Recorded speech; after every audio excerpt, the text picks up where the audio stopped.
دوباره ماه بدر شد چرا نمی آیی؟ دوباره ماه دگر شد چرا نمی آیی؟ پرنده های مهاجر بلا نبرگشتن، دوباره چه سر شد چرا نمی آیی؟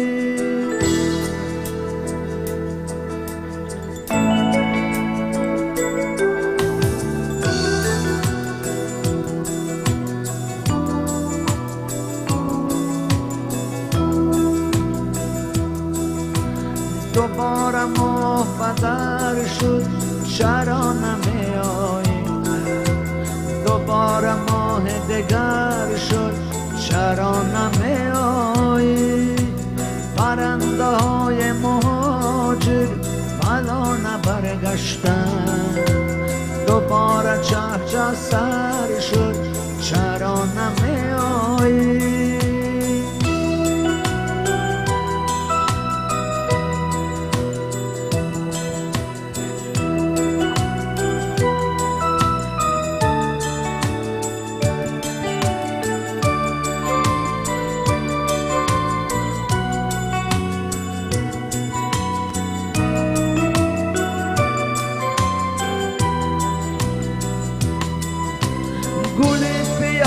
به منزل پیاده باز آمد، گل پیاده به منزل پیاده باز آمد. برفتنت چقدر شد چرا نمی آیی؟ دوباره ماه دگر شد چرا نمی آیی؟ پرنده های مهاجر بلا نبرگشتن، دوباره چه سر شد چرا نمی آیی؟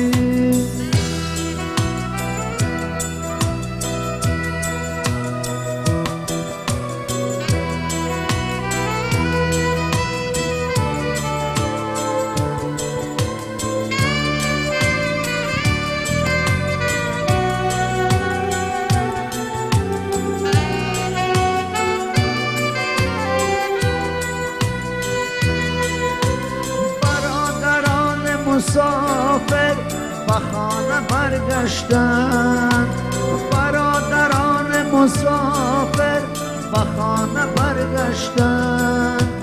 دوباره قهقه در شد چرا نمی آیی؟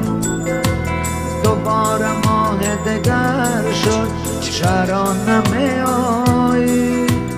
پرنده های مهاجر بلا نبرگشتن، دوباره چه سر شد چرا نمی آیی؟ همون ستون بلنده وطن بود بامش، همون ستون بلنده وطن بود بامش. با استخوان پدر شد چرا نمی آیی؟ دوباره ماه دگر شد چرا نمی آیی؟ پرنده های مهاجر بلا نبرگشتن، دوباره چه سر شد چرا نمی آیی؟ پرنده های مهاجر بلا نبرگشتن، دوباره چه سر شد چرا نمی آیی؟ بر مادران زار و خواتیر السلام، بر همسران خسته و دلگیر السلام. میرم به دست و پای ز زحمت کفیدت، علل خصوص به فرد مهاجر السلام. بر نان بیارکان وطن جان السلام، روزی کشانکان پریشان السلام. بر کودکی به مهر پدر زار السلام، کلینچکان تشنه دیدار السلام. حرف و التفات شما نور دیدم، بر خاطر شما سر اینجا رسیدم. امروز هم کلام خوش برگزیدم، با مهر و با محبت و با شعر. السلام علیکم بینندگان عزیز و گرامی و عالی قدر. خوش آمدید بر برنامه پرنده های مهاجر. امروز با یک صمیمیت تام، با یک سرور، با یک مهر و محبت خاصه در این شبکه هستم، زیرا از برنامه گذشته خیلی یک روح بالیده گرفتم و درک کردم که چقدر مهاجران عزیز، چقدر مردم تشنه فرهنگ، تشنه معنویات، تشنه محبت، تشنه کلام خوش هستند. تشکر زیاد بر این همه نوشتجات هایی که در زیر نوار نوشتید. تشکر که ما را تماشا کردید، پیگیری کردید و باز هم تشکر میگویم اگر همین لحظه بر همان تگمچه پسند یعنی لایک پخش کنید. شمالیان میگویند زیر کنید یا جنوبیان وطن میگویند بچخید همان لایک را تا همگان درک کنند که برنامه دوست داشتهشان پرنده های مهاجر آغاز شد. چرا الکی گفتم دوست داشتهشان؟ چون که از نوشته های شما من الکی پای بردم که دوست میدارند مردم برنامه که تعب دلشان است، تعب ذوق و خاطرشان است. خب السلام علیکم. یک بار دیگر با برابر سلام گفتن آدم سلامتی میخواهد بر جانب مقابل خود، بر نفر دیگر، و نیز با برابر سلام گفتن ثواب بزرگ از آن میگیرد که بغیر از نیت نیک کردن یک بار اسم پروردگار را ذکر میکند. سلام یکی از نامهای خداوند کریم است. خاطر رسان میکنم برنامه پرنده های مهاجر روی شبکه است، روی افیر شبکه در موج است و در شبکه های اینترنتی می توانید با پیام تیوی پیوست شوید. برنامه پرنده های مهاجر را عین حال مستقیمانه گوش کنید، با ما زنگ زنید. رقم های ما در سطر روان الکی نوشته شدند و قبلا می خواهم محتوا موضوع برنامه امروزه را برایتان گفته گذارم. دفعه گذشته درباره مهر مادر گفتیم. خیلی ها خواهش کردند که همین موضوع را بار دیگر گرفته باشیم و ادامه دهیم، اما ما میخواهیم که شما تشنه مانید، تشنه همان موضوع باشد که در برنامه های من بعد البته باز هم ادامه میدهیم. اما امروز چون در برنامه گذشته زنگ زدند مردم، بیشتر خواهرکانی که با صمیمیت تام با یک درد خاصه بانویانه از مهاجرت، از زحمت های مهاجری حرف زدند، من خواستم انا همین تحمل بزرگ زنان تاجیک را، نه فقط تاجیکان را، کل زنانی که امروز با صبر و با تحمل، با سر خم، آنچنانی که در شیوه شیرین خود مردم تاجیک میگویند قابل، آرام، با تمکین زندگی میکنند. شوهرانشان در هجرت کار میکنند، از معاش فرستاده شوهر تا معاش دیگر تین صرفه‌کارانه استفاده میبرند. بر همه آن بانوان اول تسنا میگویم و برنامه را به آنها بخشیدن میخواهم. یعنی صبر زن، تحمل زن یک نماد تحمل است. امروز در تاجیکستان بسیار دوستان دارم، دوگانه های دارم، خواهرکان عزیز دارم که نه یک سال و نه 2 سال، 3-4 سال هم همسرانشان را انتظار میکشند. و شما برادران عزیز مهاجر که امروز در روسیه هستید، در اروپا هستید، در کدام کشور دنیا که هستید، خودتان قضاوت کنید، خودتان در ترازوی عقل و ادراکتان برکشیده بینید که زن تاجیک تا چه اندازه پرتحمل است و زنهای دیگر کشورها. آیا ایشان نیز می توانند 4 سال 5 سال در انتظار شوهر فرزندکانشان را کلان کنند؟ بازگویند دادا جانش می آید، قند می بیارد، طوفان می بیارد، سوغا می بیارد. امروز مادر تاجیک در وطن هم پدر است هم مادر است. جای شوهر را گرفته هم بر فرزندکانش پدری هم کرده ایستاده است. من میخواستم چون در برنامه گذشته هم همین عنعنه بود یک شعرکی قرائت کردم، برای همین بانوان عزیز تاجیک یک شعرکی قرائت کنم، بعداً زنگ‌های شما را پای در پای قبول خواهیم کرد. قبلا گفتنی هستم همون پیوندکی برنامه را بر دوستانتان فرستید. هر قدری که تماشابین بسیار می شود، هر قدری که با تکمچه پسند یعنی لایک را پخش کردن ما را دستگیری میکنید، همین قدر این برنامه دوامدار خواهد بود. عمر همین برنامه وابسته بر دستگیری شما عزیزان است. خب شعره که میخوانم تتبع بر غزل ملک و شعرا بهار است و این بیت را همه شما میدونید. جوانبخت و جهان آرای ای زن، شکوه و زینت دنیای ای زن. ادامهش را بر شرایط امروز وابسته کرده دوام دادم. اگر کمبودی در شعر باشد قبلا معذرت میخواهم. سحر تا شام اندر صحن بازار، فقط آواره سودای ای زن. شبانگه کنجک بنشسته تا روز، به فکر روزی فردای ای زن. برای ریخت و ریز پخس دیوار، دو پا تا زانو غرق لای ای زن. به جای مرد سنگ و خاک ریزی، کجا شد سنتی بابای ای زن. به در دستنوک پا پیچیده تا مو، اگرچه مادر سینای ای زن.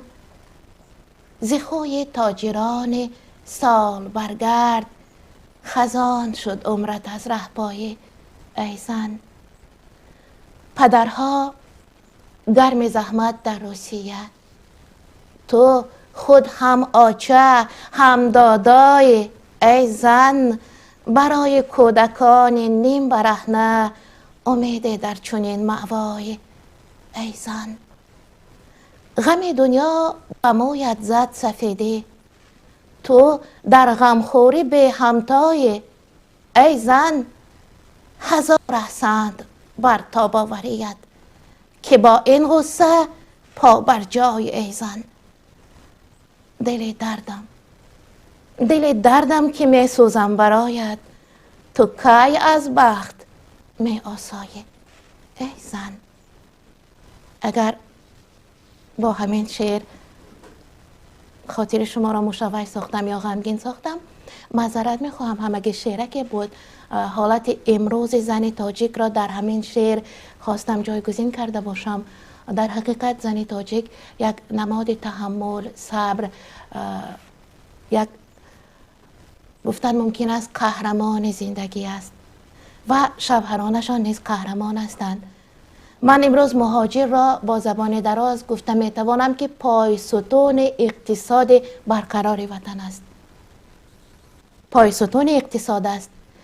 همان دستکان از خونیکی های روسیه، از سردی های طاقت فرسای سیبیر کفیده مهاجر را هرگز با داستان نازکک قیچگیرک و لنتبورک برابر نمی کنم، چون که آنها زحمت می کشند و شکم اهل وطن سیر است.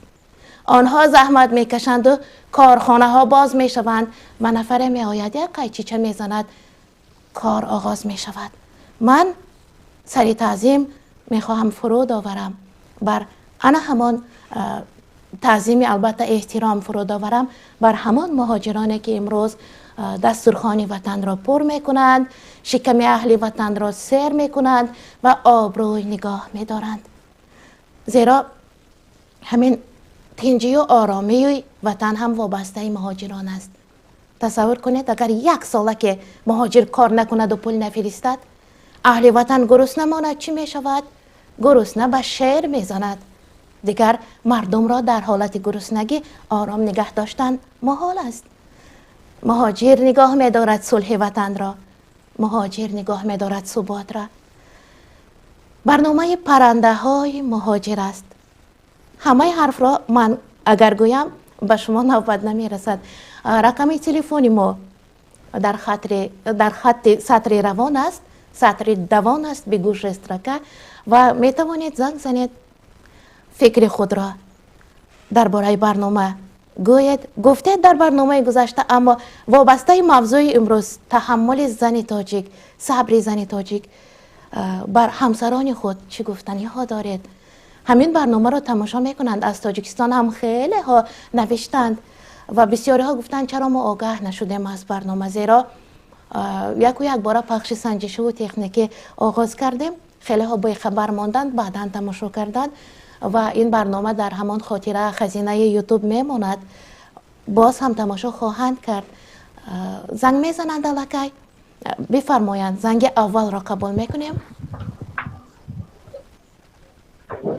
اولین نفر. بله. سلام علیکم. و علیکم سلام دادری عزیز، شما اولین نفر هستید، مبارک باشد. تشکر زیاد اپا جان، خیلی خوشحال هستم که این گونه برنامه ها رو در تلویزیون خطان تشکیل کردین و من فکر میکنم که برای فرزندای نابالغ ما این یک برنامه های خوب است. خیلی برنامه های ادبی هستند، بسیار برنامه خوب. در برنامه گذشتگیتون باور کنین یک کمی هم گریان هم شدم، بسیار برنامه تأثیر بخش بود برای من و برای شما بردباری و موفقیت خواهان هستم. اپا جان خواهش میکنم همین برنامه هاتون زیادتر کنین یا وقتش زیادتر کنین، چون ما در تاجیکستان خبر کردیم که برنامه های شما رو پیگیری کنن در تلویزیون و انشاءالله که بسیار خوب می شود.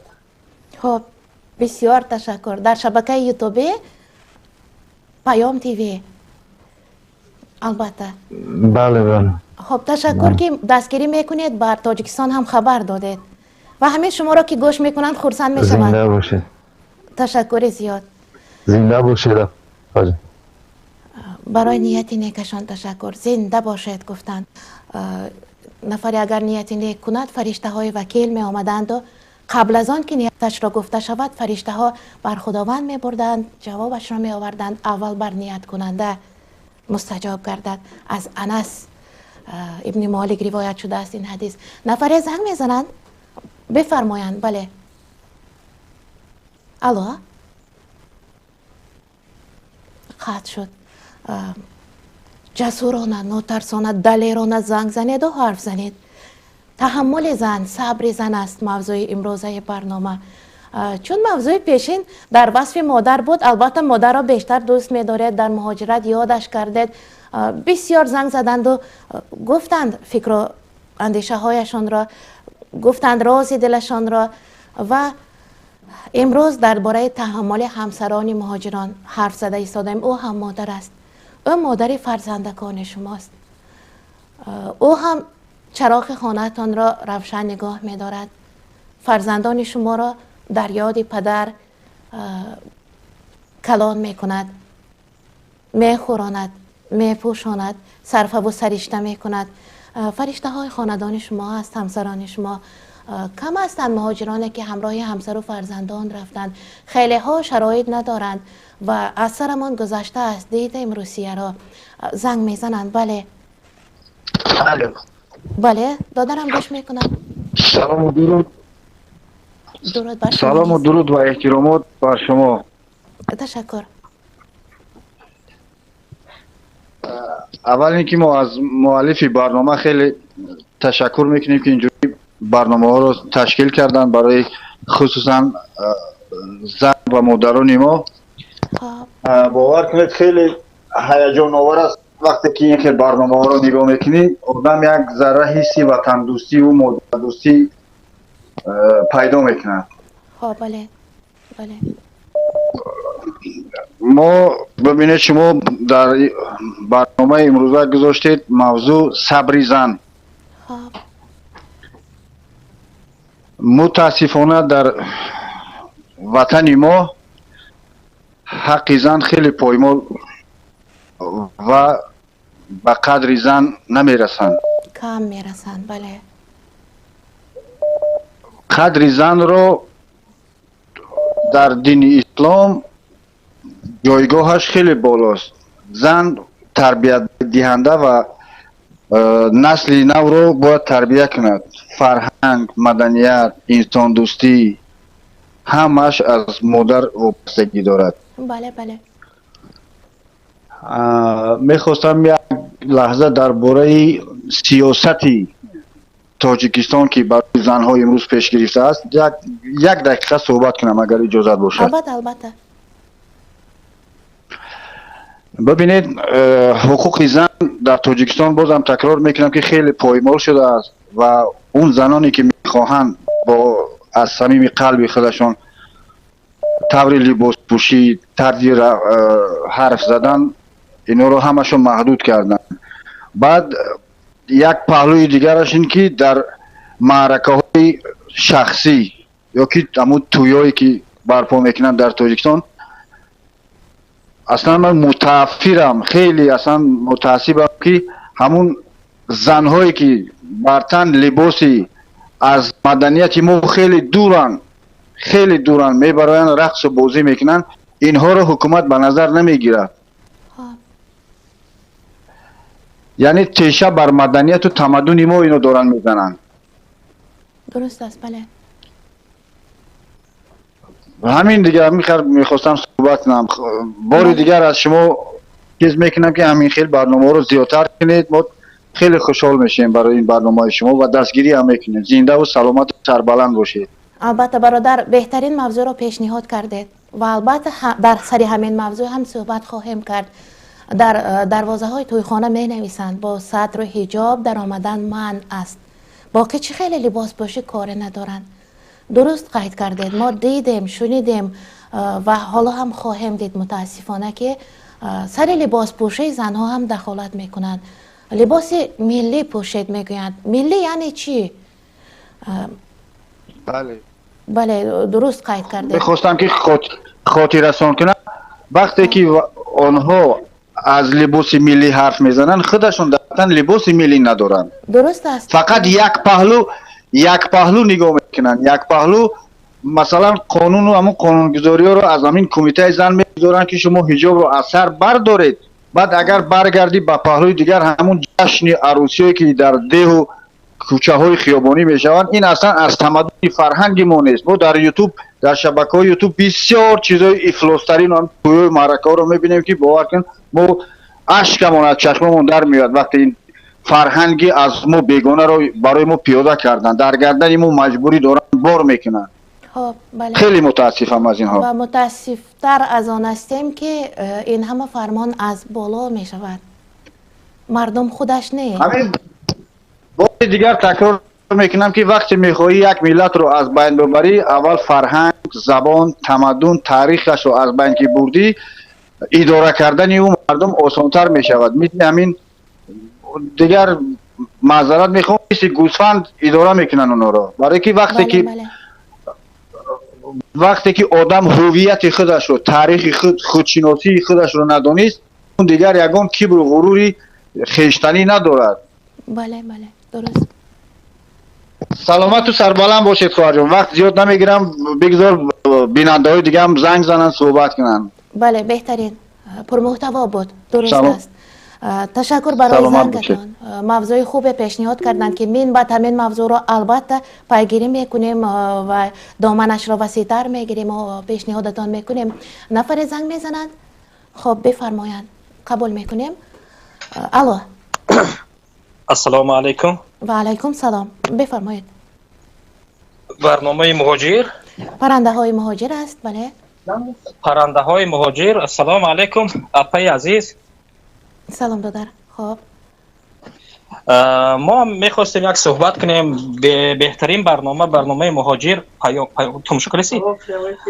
ما میخواستیم برآمد کنیم در برنامه شما بهترین، بسیار دردآور، بسیار علامه‌آور است. ما باور در چون کمتر در هیجان هستیم راست گپ، ما یکم بار در این برنامه شما اشتراک داریم.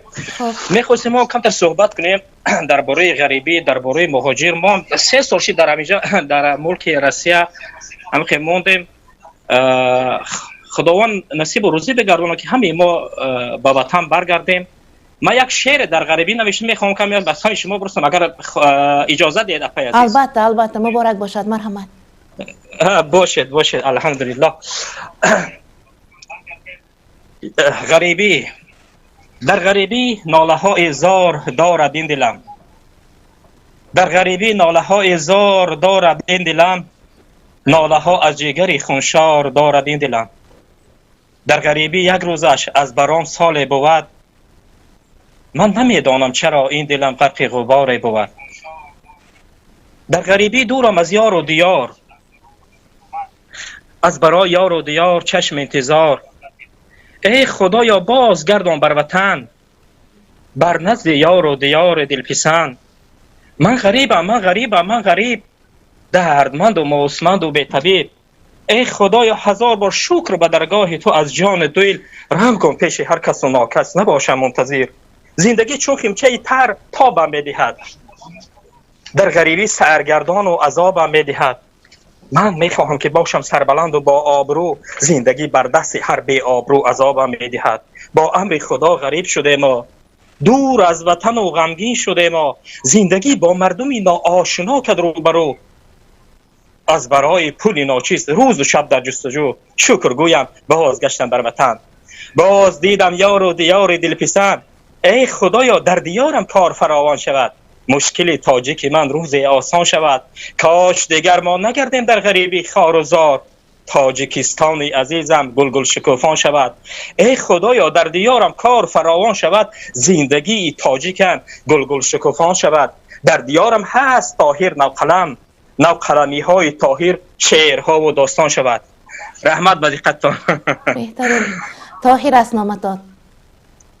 طاهر بله. در همون مصرع در مقطع شعر الگای آمدش فهمیدم طاهر بوده. خب دادر عزیز بهترین بود، مضمون داشت، درد داشت، درک داشت شعرتان و همین کفایه است برای شعر. در چهارچوبه نظم جایگیر کردن و به معنا بودن نه، مضمون بزرگ دارد شعرتان. مهم این که نویسنده شعر این همه را از سرش گذرانیده است. بله ما یک عالمی رسید که ما چنین شعر نوشت. بله دردناکتر از این چیز قبول کردی زنگ ما رحمت می نداریم. بهترین برنامه. خب تشکر زیاد دادر جان. خیلی متاسفم که در همین ملک غربت، در سختی ها، در زحمت ها، در سردی های روسیه و دیگر کشورها چقدر استعدادهای ما خار می شوند. شاعر هم همانجا، عالم هم همانجا. من یک حادثه را میگویم. در کراسنویارسک در همون ملک سیبیر زندگی میکردیم. میگویند که کلمه سیبیر با کلمه صبر تاجیکی یعنی صبر عربی پیوستگی دارد. صبر بینید معنا هم میدهد. اینقدر سرد است که تحمل کرده، صبر کرده توانستن علاقه مردانگی است. در همون کراسنویارسک زندگی میکردیم. خانه چوبی داشتیم، یک بخاری یعنی پیچکه قدیمه روسی داشتیم. یک روز هوا خیلی سرد شد، من نان میپختم، از تیرزه نگاه کردم که در خانه همسایه روسا بین هم دیوار بلند نمیکنند، چون که فرق ندارد با آنها چه خیلی لباس میپوشند، همسرانشان در کوچه است، فرق ندارد. و همان پنجره های پست چوبی روسیه دیدم که در خانه همسایه 2 نفر مرد مهاجر کار میکنند و البته گفتن این موضوع آنقدر موافق شبکه نیست، آشکارا گفتن آنقدر درست نیست، اما آنها همین حاجتخانه نفره را تازه میکنند و کلان در سردی سخت طاقت فرسا کنده میبرایند و همینجا دلم به حد سوخت، چون که دستشان را با خوری دهانشان گرم میکردند، کمی میجنبیدند، باز میفرامدند، تازه میکردند. به حد دلم سوخت. 2 نان گرم پیچانیدم، با فرزندم دادم، گفتم بر همون امکش دیها بیار. فرزندم گفت به روسی، گفتم نمیتوانم، کوچک بود، نو به روسیه رفته بودیم. بعد گفتم برای دادن نان زبان شرط نیست، دیها بیا. برد و آورد و گفت کم در چای هم نمیداده. امکی گفتم روسی را فهمیده؟ گفت نه، امکی تاجیک است. دیگر تاجیک بودنشان را شنیدم، دردناک بود. گرفتم چای پیچانیدم به متای، بردم نزدی همان جوانان. شناس شدیم خیلی جوان هستند. گفتند اپا جان وزن این است، طاقت باید کنیم، پول باید کار کنیم، زواد نیست، فابریکا نیست، کار کردن در کار کو. هموطن نمیدونند ما اینجا چی کار کرده ایستادیم، رسیان نام داریم، بیزنسمن، میرویم به وطن پول گرفته توی میکنیم، معرکه میکنیم، میایم باز کار. نفری از آنها 9 مکتب را ختم کرده است، میخواهد مبلغ جمع کند تا به دانشگاه داخل شود، برای همین کار را کرده ایستاده است. نفر دیگر دانشگاه را ختم کرده است، کار نیافته است، یگان جا تقانه داشته است به کار گیرند، رفته همون کار را میکند. و در حیرتم که جوانی 9 مکتب ختم کرده در نزد خودش جوره خودش آیندهش را دیده ایستاده است، اما باز امید میبندد پول کار کند، رفته مبلغ یابد، رفته به دانشگاه داخل شود. خب تنظیمگران ما، کارگردان های ما میگن، اشاره میکنن، زنگ میزنن، بفرمایند. مرحمت. الو. سلام علیکم. و علیکم سلام. برادر دادر گپ زنید. مرحمت. پرنده های مهاجره اپا؟ بله بله. ما همین شهر رسیه اپا زن میزنیم های غریبی. خب مرحمت. موضوع موزت برای چیه؟ صبر زن بود، صبر همسران شما. بله. ما راستش در روز شد همین برنامه شما را اپا تماشا میکنیم، بخی امروز به امروز نه؟ خب خیلی شد شدیم به خدا. در همین غریبی از پدر مادر، از زن و فرزند دور چند سال شد در همین جاییم. میفهمم. راستش ما را خود همین غریب کردن. حالی زن مادران و حتی شاید بین دور بیتن.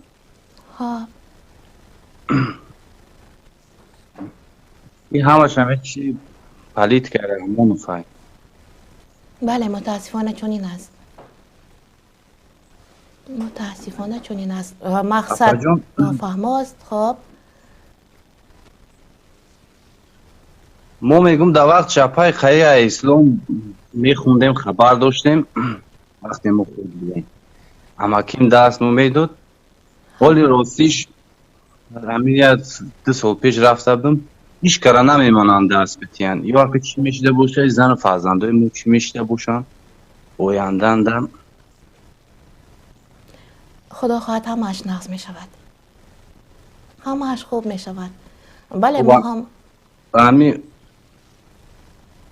به همین استاد کبیری خواهش میکنیم که همین برنامه های همین طریق شما را زیاد میکنیم برای فرزندام، زن و فرزندام که خیلی تعلیم میگرفتن.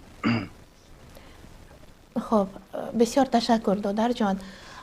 بر همسر خود بر نماد تحمل و صبر و یگان گفتنی داشته باشد. البته همین برنامه را تماشا میکنند، اگر فرستند سیلکاش را یگان چه گفتنی داشته باشد. مرحمت.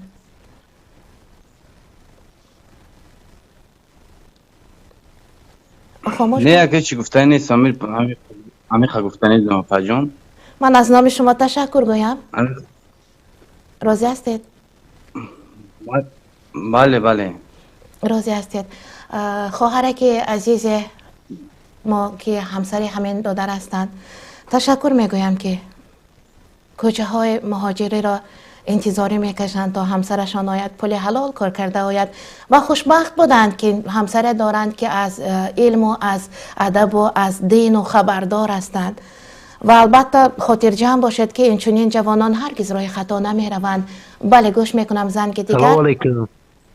الو. الو. بله گوش میکنم شما را. پرنده های مهاجر. سلام علیکم. و علیکم سلام. سلامتون است تینجید؟ بله خدا را شکر. ببخشید اما یک بار در غریبه ایم همون سرود شما رو یاد کردیم، یک بار همون سرود دادا را یک بار خوندید؟ شعر دادا را. تشکر دادر جان. خب البته شعر دادا خیلی گوش و فارم است. میخونم. در آخر همین برنامه همان شعر را البته میگذاریم، میپیوندیم، میگذاریم و وقتی برنامه را گوش میکنید تا با آخر آن شعر هم صدا میدهد. بسیار تشکر، بسیار تشکر. این شعر بر قلم شاعر عبدالواحد زیور تعلق دارد و من را در تاجیکستان خوانده بودم. بسیار شعر خوبه بود. مخلصان پیوسته خواهش میکردند که از نو خوانیم، از نو خوانیم. مبلغ صرف میکردند، از تلفنشان میرفت خواهش میکردند، اما از چی باشد که ما را از بالا منع میکردند، میگفتند به این هم مردم غمگین است نگذارد شعر را. شعر است آخر، خلق میخواهد. بله زنگ میزنند. الو. بله سلام علیکم. و علیکم سلام. گپ زنید مرحمت. ما در برنامه پرنده های مهاجر قرار داریم. بله بله درست. سلام خود رو اولا بر شما و به کارگران شما و به تمام بیننده های عزیز میرسانم و به مردم شریف تاجیکستان اولا. بعدا با واسطه همین برنامه های خوب شما میخواهم به همسرم، به فرزندای عزیزم یک سلام درود بفرستم اگر اجازت باشد. البته اجازت است.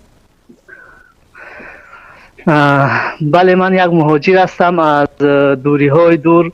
به همسر عزیزم سلام میرسونم و فرزندام و این رو گفتنی هستم که من شما را بسیار دوست میدارم. تشکر. همه زحمت ها به خاطر شماست. هیچگاه خسته نباشید و غمگین نباشید. انشاءالله روز می شود که این غریبی را خلفوش میشکند و ما باز به وطن برمیگردیم به نزد شما. همین را گفتنی هستم که خسته نباشند و در حق ما دعا کنند. ما همه وقت در فکر همسر و فرزندای عزیزمان هستیم. این را گفتنی هستم فکر نکنند که ما در اینجا آمدیم و ویا را فراموش میکنیم. این هرگز این خیل نیست. درست است. گفتنی هستم و با شما تشکر گفتنی هستم برای برنامه های بسیار خوبتون و خسته نباشید. باقی پناهتان بر خدا و در امان خدا باشید. خب دادرکی جان، همسر رو آگاه کردید قبلا که شما برایش گپ میزنید؟ من حاضر آگاه میکنم. آگاه کنید. البته آگاه میکنم. البته آگاه کنید تا که بعد گذاشتن برنامه در خزینه یوتیوب همین برنامه میماند. همسر شما میشنوند، همسران دیگر نفران میشنوند، خرسند میشوند که برای ما شده کار کرده ایستادند. خب زنگ میزنند همینطور؟ بله مرحمت. در خط علاقه نفری دیگر. السلام علیکم. حرف زنید مرحمت. السلام علیکم و رحمت الله. و علیکم سلام.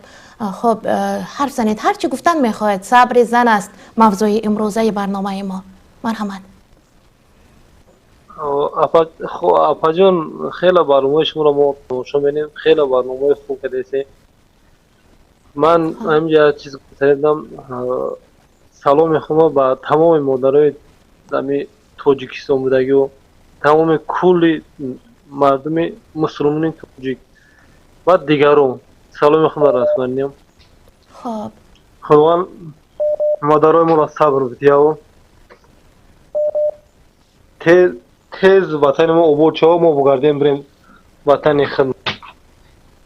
ما هم طرفدار آن هستیم. هر کس اگر در وطن خود کار کند، هر روز همسر و فرزندکانش را ببیند، در کنارشان بخت را احساس کند، چقدر خوب است. ما همچنین نیت داریم، البته آرزو داریم. ما اپا جان همه حاضر همه مردم ایام دسته رحمان و گرفته اومده. ما اولوی در این طرف روسیه زندگی نه اولوی. همه برنامه شما رو ما تماشا می‌کنیم. بسیار برنامه خوب. نه اولوی وقتی من دو گوله که تماشا کردم برنامه شما را. تشکر. بر کل اهل خانواده‌تان درود و سلام می‌فرستم. من حضور احمد سلامت باشند. خب خاطرتان میکنم برنامه پرنده های مهاجر است.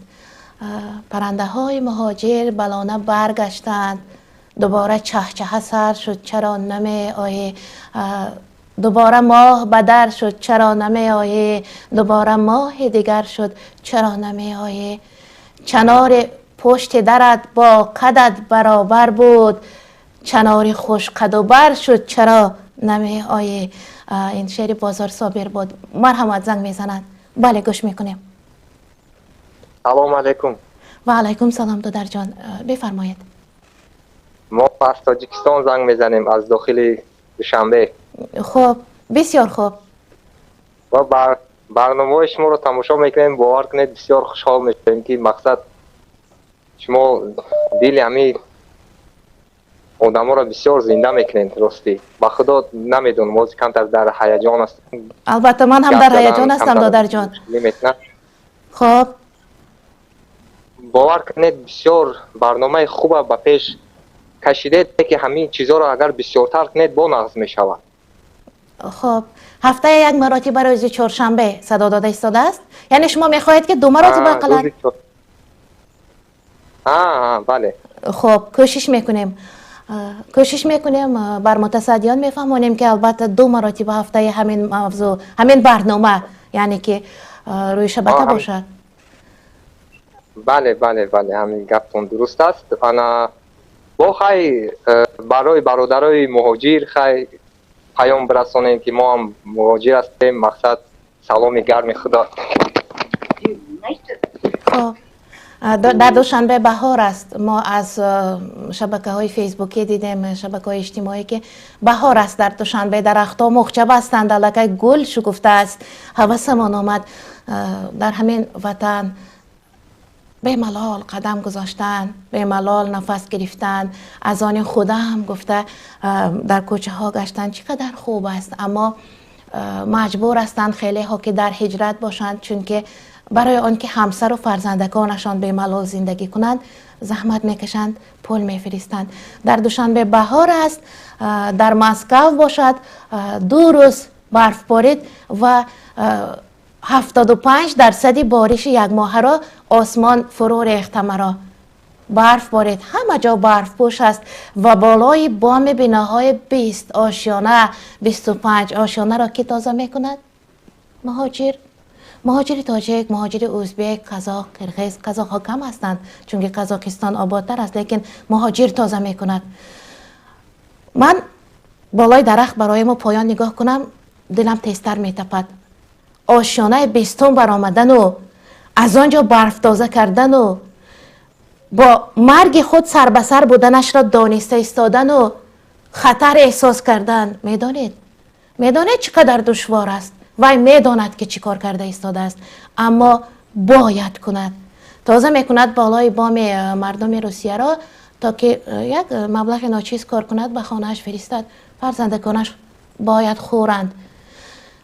خب نمیخواهم دل شما را غمگین کنم، اما آنچه که هست گفتم، آنچه که عیان است حاجت به بیان نیست.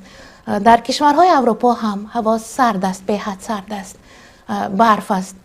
امسال زمستان در حقیقت از حد و حدود زمستانیگری گذرانید. بهاری نیک می آید. از همین سردی ها معلوم که بهار نیک می آید، حاصل فراوان می شود.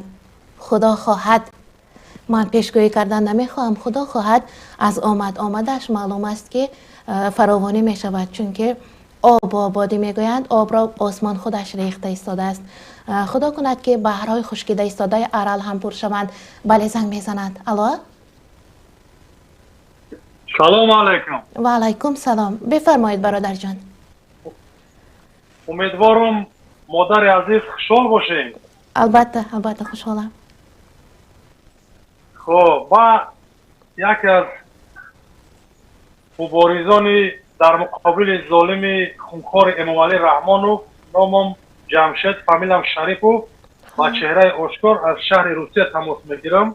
خب خطاب ما همچنانی حرمت عزتی که امروز ما شما را میبینیم، خطاب ما به همین زنی سیمومین یتیم و دخترای امام علی رحمانو که اینه مادر اول طرزی لباس پوشیدن را بآموزیم. ما میخوایم که در کشور ما هر یک خواهر، هر یک مادر انم خیلی سر لباس رو داشته باشه. خب و خطاب با همسر سیمومین یتیم و کسی که هزار هزار مادرای ما رو به مثل شما بردن، قتل کردن، نابود کردن. ای برای اون که هم خیلی لباسی زیبایی، این لباس شما را ما لباسی بیا مسلمانیش نمیگیم، لباس دینی نه، لباس انسانی، لباسی که مادرای ما، اپای ما، خواهرای ما باید هم خیلی لباس داشته باشن. چون که ظالما امروز نفرت دارن این خیلی لباسو. حالا من هم یک شهروند جمهوری تاجیکستان با آواز بالا خطاب میکنم که یتیمو دختر کلم زن بانم خیلی لباس داشته باشن. ببین که همین مادر چقدر صحبت میکنن، ای صحبتاش، ای تماشا کردن همین انسان خش میاکی قجبور صحبت کنید. او کسایی که شما سر لیچ کدگین، تنی برهنه کدگین، او را میبین نفرت انسان بالای ما میوید. برای که مادر عزیز ما با شما سلامتی، عمر دراز، تن صحت و در زندگیتون تمام پیش‌روی را تمنا داریم. هر کجایی که باشه خدا نگهبانتون باشه. وقت دیگه نمیگیریم. سلام علیکم و رحمت الله و برکاته. زنده باشید. علیکم سلام. و علیکم سلام. خب قانون چنین است، قاعده ژورنالیستی که همین است که آنچه شنونده میگوید من در حالت نمیکنم. موضوع امروزه صبر زن بود، اما میگویند که روزها میگویند کلینت всегда прав. من گفتم که برنامه فرهنگی است، اما دادرم از فرهنگ بیرون چیزی نگفتند. فرهنگی بود، درباره پوشش، فرهنگ لباس پوشه گفتند، فکر خودشان را گفتند. بیان فکر آزاد است. می شود نفری را گفت که نخور، می شود گفت حرف نزن، ننوش، بسته مانده می شود آدم را، اما نمی شود گفت که فکر نکنید. یک بار خودتون کوشش کرده بینید، یک دقیقه فکر نکنید، نمی شود. فکر باید کنید و ابراز فکر هم هرگز من نیست. سرقانون جمهوری تاجیکستان، سرقانون طلایی وطن گفتن هم ممکن است. در آنجا گفته شده است که آزادی سخن برای همه کفالت داده می شود. دولتی دموکراتی، دنیوی، حقوق بنیاد، صاحب استقلال و سر سیاست نمی روم. اکنون سر موضوع می گذاریم. پرنده های مهاجر نام دارد برنامه ما و موضوع امروزه صبر زن است. خب مرحمت زنگ می زنند. بله؟ السلام علیکم. و علیکم سلام خواهر جان. اولین نفر زن هستند که زنگ زدند امروز. مرحمت. شما نازید خواهر جان، خیلیت سلامتیتون مرد. بله خدا را شکر پروردگار. مرحمت. چی گفتن دارم؟ من هم یک مادر مهاجر در شهر مسکو قرار دارم.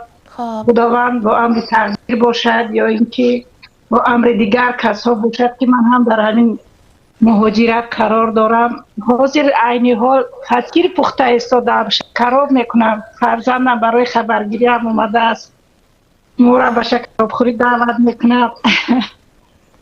و گفتنی هم که دلم به همون مادران و همون زنهای خواهرانی که در وطن استادند و با چشم چار، چقدر که حاضر من فطیر پخته فرزندم رو دعوت کردم و به فرزندم از گلویم آب هم نمیگذرد، ولی برای آنها احسان میگویم، برای صبر و تحمل آنها، برای ملت خودم، برای هر یک مادر تاجیک، برای هر یک زن، هر یک عروسی که 2 ماه 3 ماه عروسکای پرپخته، بچه های ما بعد توی باز برای مهاجری می آیند. خیلی سخت است، خیلی سنگین است. من میخواستم که همین روزهایی که ما میکشیم، اون کسانی که ما را به همین روزها آورده، به مسافری و به غریبی و به بیچارگی، خداوند الله مهربانم همانها را، همین روزها را نشان دهد. خیلی که ما در همین غریبی ها و نزدیکی خواهرم را گم کردم. من در متهم خواهرم نبودم و در راه دور من ناله خواهرم را کردم. مهاجری ما رو از مرده، از زنده، از توی و تماش و از خیش و تبار جدا کرد. من از الله مهربانم التجا میکنم، اون کسی که ما رو مجبورن، خیلی که شما میگوید اجبارن از خانه بی خانه، از وطن بی وطن کردن، الله مهربان این روزهایی که بر سر ما آوردن بر سر آنها برگردوند. این روزها رو و نزدیکی بیبی شدم، فرزندم سرچه به دنیا آورد. باز هم من مادری خود را، قرض مادری خود را اجرا کردن نتوانستم. من به تولدخانه برای خبرگیری فرزندم رفتن نتوانستم. باری اول بیبی شدم لیکن نبیرم را آغوش کرده نتوانستم. شکر الله، اول شکر الله. بعد خیریت که همین تلفن و همین اینترنت هست، با واسطه همین نبیرم را دیده کمی هم باشد آتش دلم را کم ترک خاموش میکنم، خودم را با همین تسکین میدهم و برای همه مادران گفتنی هم، برای همه عروسکان، برای خواهران، برای زنها گفتنی هم. خداوند صبر کند. بیاید همه ما مادران دستی دعا به سوی الله میبرداریم. یا الله مهربانم، یا الله رحیم و رحمانم، یا الله هدایتگرم و آفریدگرم. دعای من مادرهای مهاجر را، دعای ما همه مادران مهاجر را به درگاهت قبول کن. ما را از این زنجیر، از این زولانه مهاجری خلاص کن. همه ما را به سر به بالای فرزندان و به خانواده خود و به شوهر و به وطن، به خاک وطن خود برگردانه. باقی در امان الله باشید. بسیار دلی پر حسرت دارد. شما را هم آزرده و آزرده کردم. بخشش شوهر جان. خب نه خواهرم، اپا جان گفته میتوانم اگر نمیردار هستید آزرده نکردید. من شما را خوب درک میکنم، خوب درک میکنم. من هم در مهاجرت هستم. هر چیزی با مزه که مبادا پخته مانم به دهان برم، اول از پیش نظرم فرزندم میگذرد که وای چه خورده ایستاده باشد.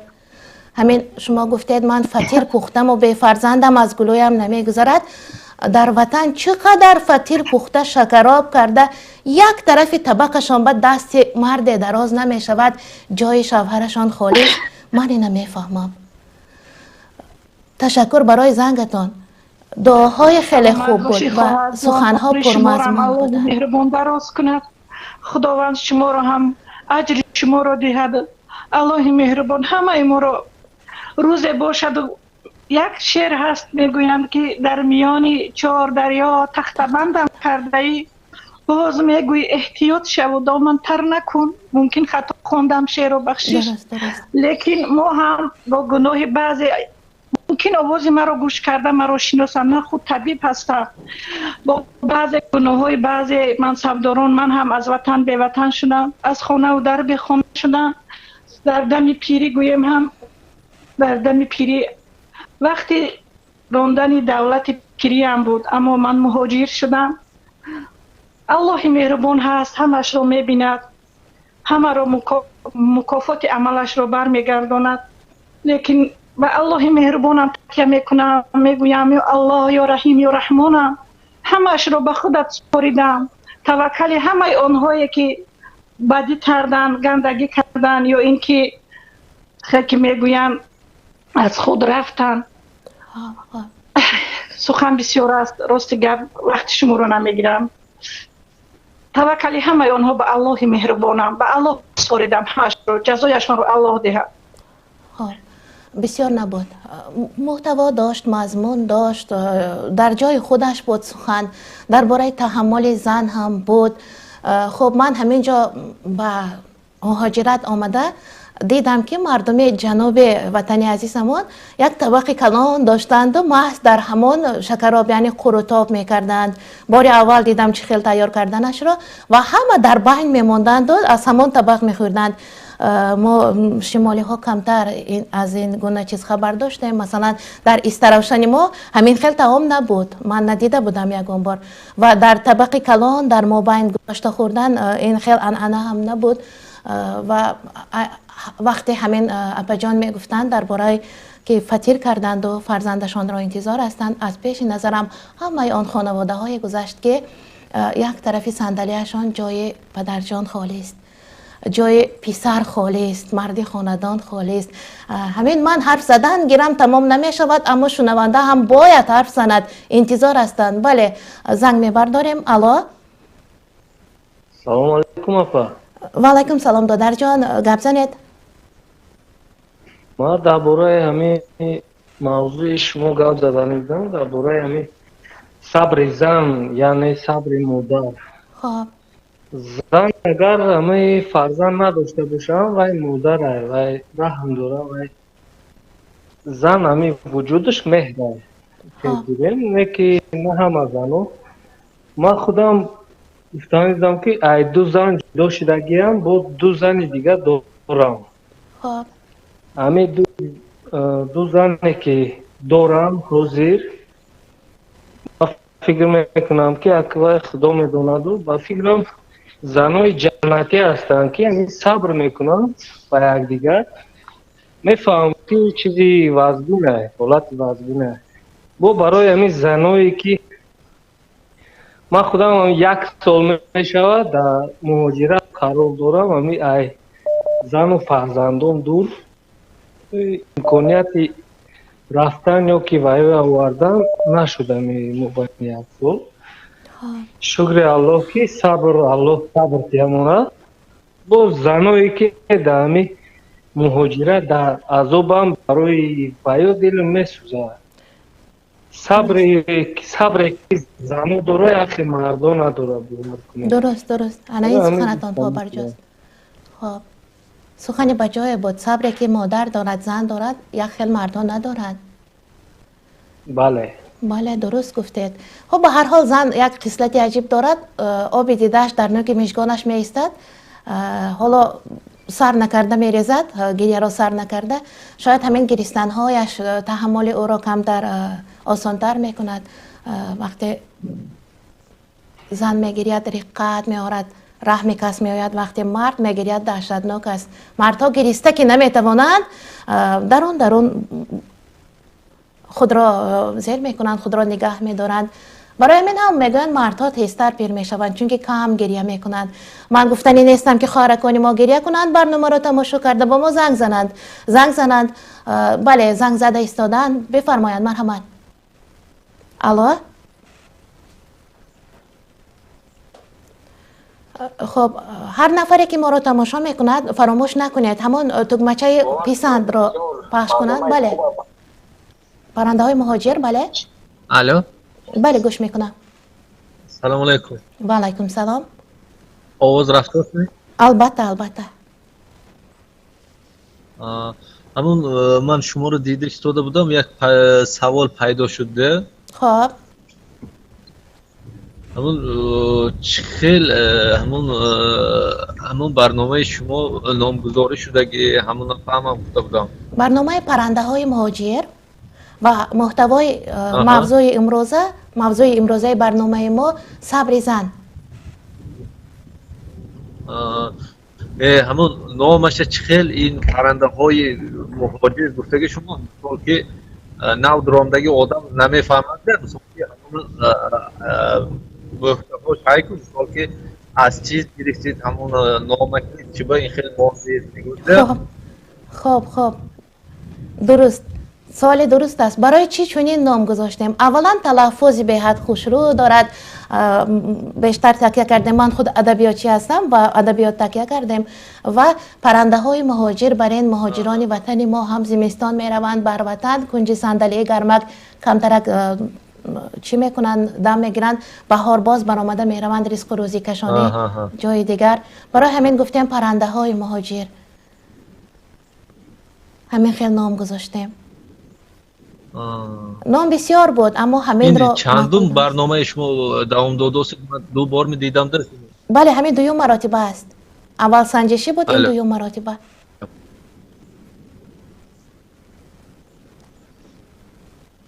این چندم وایش میگم دوم مراتبه پارتیا خب دوم مراتبه تشکر دادر جان هستن نفرانی که خوب من سوال خودم به جواب گرفتم همون سوال است خب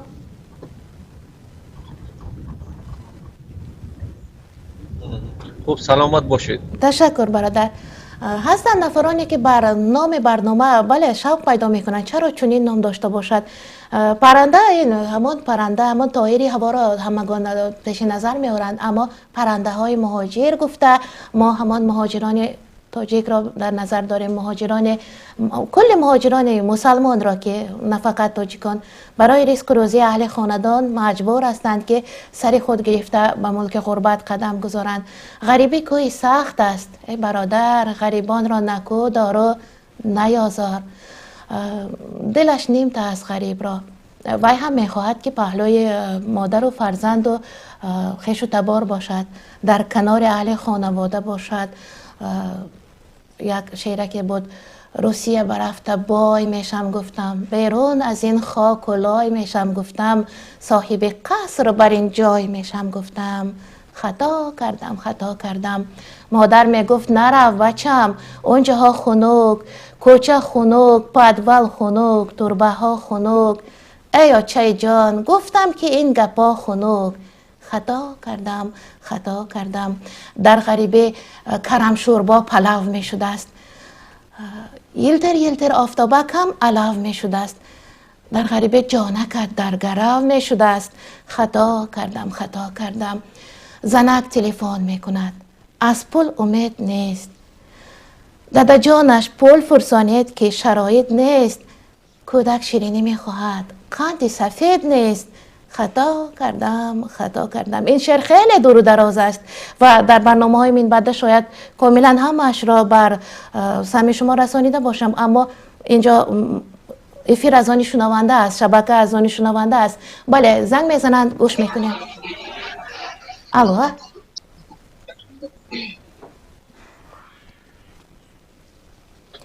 در خط علاقه نفر قرار دارند. بله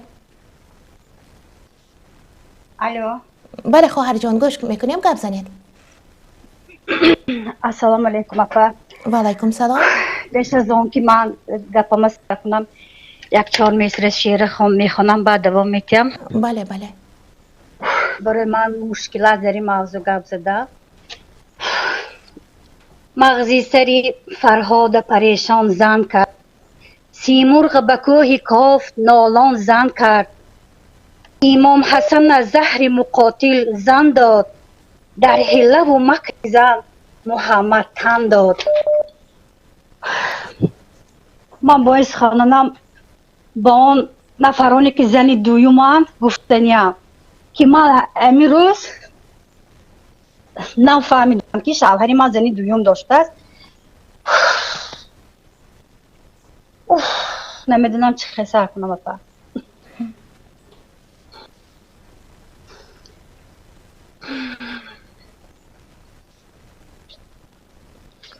همین خواهر جان، ما همراه شوهرم در مهاجرتیم در شهر مسکو. خب من کار میکنم از سحر تا بیگه در یک نقطه فروشی داریم. شوهرم هم در دیگه جا کار میکند. همین روز من تلفنش کافته پریپیس کیو همون گپاش فهمیدم که وای زنی دویوم داشته. خب راه بهشت مبارکتان خواهر جان، باغ بهشت نصیبتان باشد. یک نفر را از کوچه گرفت، سرانجام کرد شوهرتان. یک نفر دیگر را غذا میدهد، یک نفر دیگر را از بیراه شدن باز میدارد شوهرتان. و شما حضور این دنیا را میخواهید یا با خواهی فردوس برین را میخواهید، خودتان قضاوت کنید و خودتان قبول کنید. صبر کردن دشوار است خواهر جان. نمیتوانید. خداوند را گوید صبر میدهد. ما گفتیم که صبر است، صبر زن است برنامه امروزه ما. خواهره کشیدین، من شما را نقص میفهمم، چون که مثل شما خیلی ها بر من می نوشتند، می گفتند دردشان را و بعدتر بعد سالهای می آمدند می گفتند تشکر اپا جان، شما درست گفتید. ممکن با گذشت وقت من امین وای میکنم، لیکن البته من نمیتونم. من حاضر تیارم که ای جدا شوم. نه خواهر جان، صدقه یا دیدتان شویم. هرگز میگویند که آخر صبر تلاست. اگر همین شوهر شما همون خواهر که دیگر رو از کوچه نمیگرفت، بچه کوی و بچه سختی ها و عذابات دچار میشد، خدا نگه دارد. بر سبب شوهرتان اول شما سببگار هستید. یا نه درست گفتم؟ مثلا یک کس قانون می نویسد کسی دیگر آن را ویران می کند می شود، اما قانونی که خداوند فرموده است می شود ویران کردن؟ نمی شود. آخه نمیتونم اپا. صبر می‌دهد خداوند. در برنامه آینده من یک قصه را خیلی زیبا برای شما نقل میکنم که همین زنی دویم خودش آورده به ما داده بود و خوانده بودیم همون قصه را. خواهر جان در حالت خیلی اضطراب هستند. شاید این خواهر هنوز درک نکردند که چقدر ثواب بزرگ برداشت همین خواهر جان هم هست. بله، طبیعت قانونی همینطور دارد. مثلا در باغ‌ها خداوند میگوید که آیا شما نمیبینید که ما همه چیز را از جنس نر و ماده آفریدیم، در قرآن گفته است. و همین در 70 درخت خرما یک درخت نرینه میشنادند. 70 درخت خرمای مادینه یک درخت نرینه کفایه است. طبیعت همین خیلی قانون دارد. قانون طبیعت را ویران کردن نمی شود. بله، نفری در خط علاقه هستند. من بسیار حرف نمیزنم. به هر حال من سواد کافی دینی ندارم که تا این حد جواب دهم. نفری در خط علاقه. بله، الو. السلام علیکم. و علیکم السلام. زنده برنامه پرنده های مهاجی. بله بله.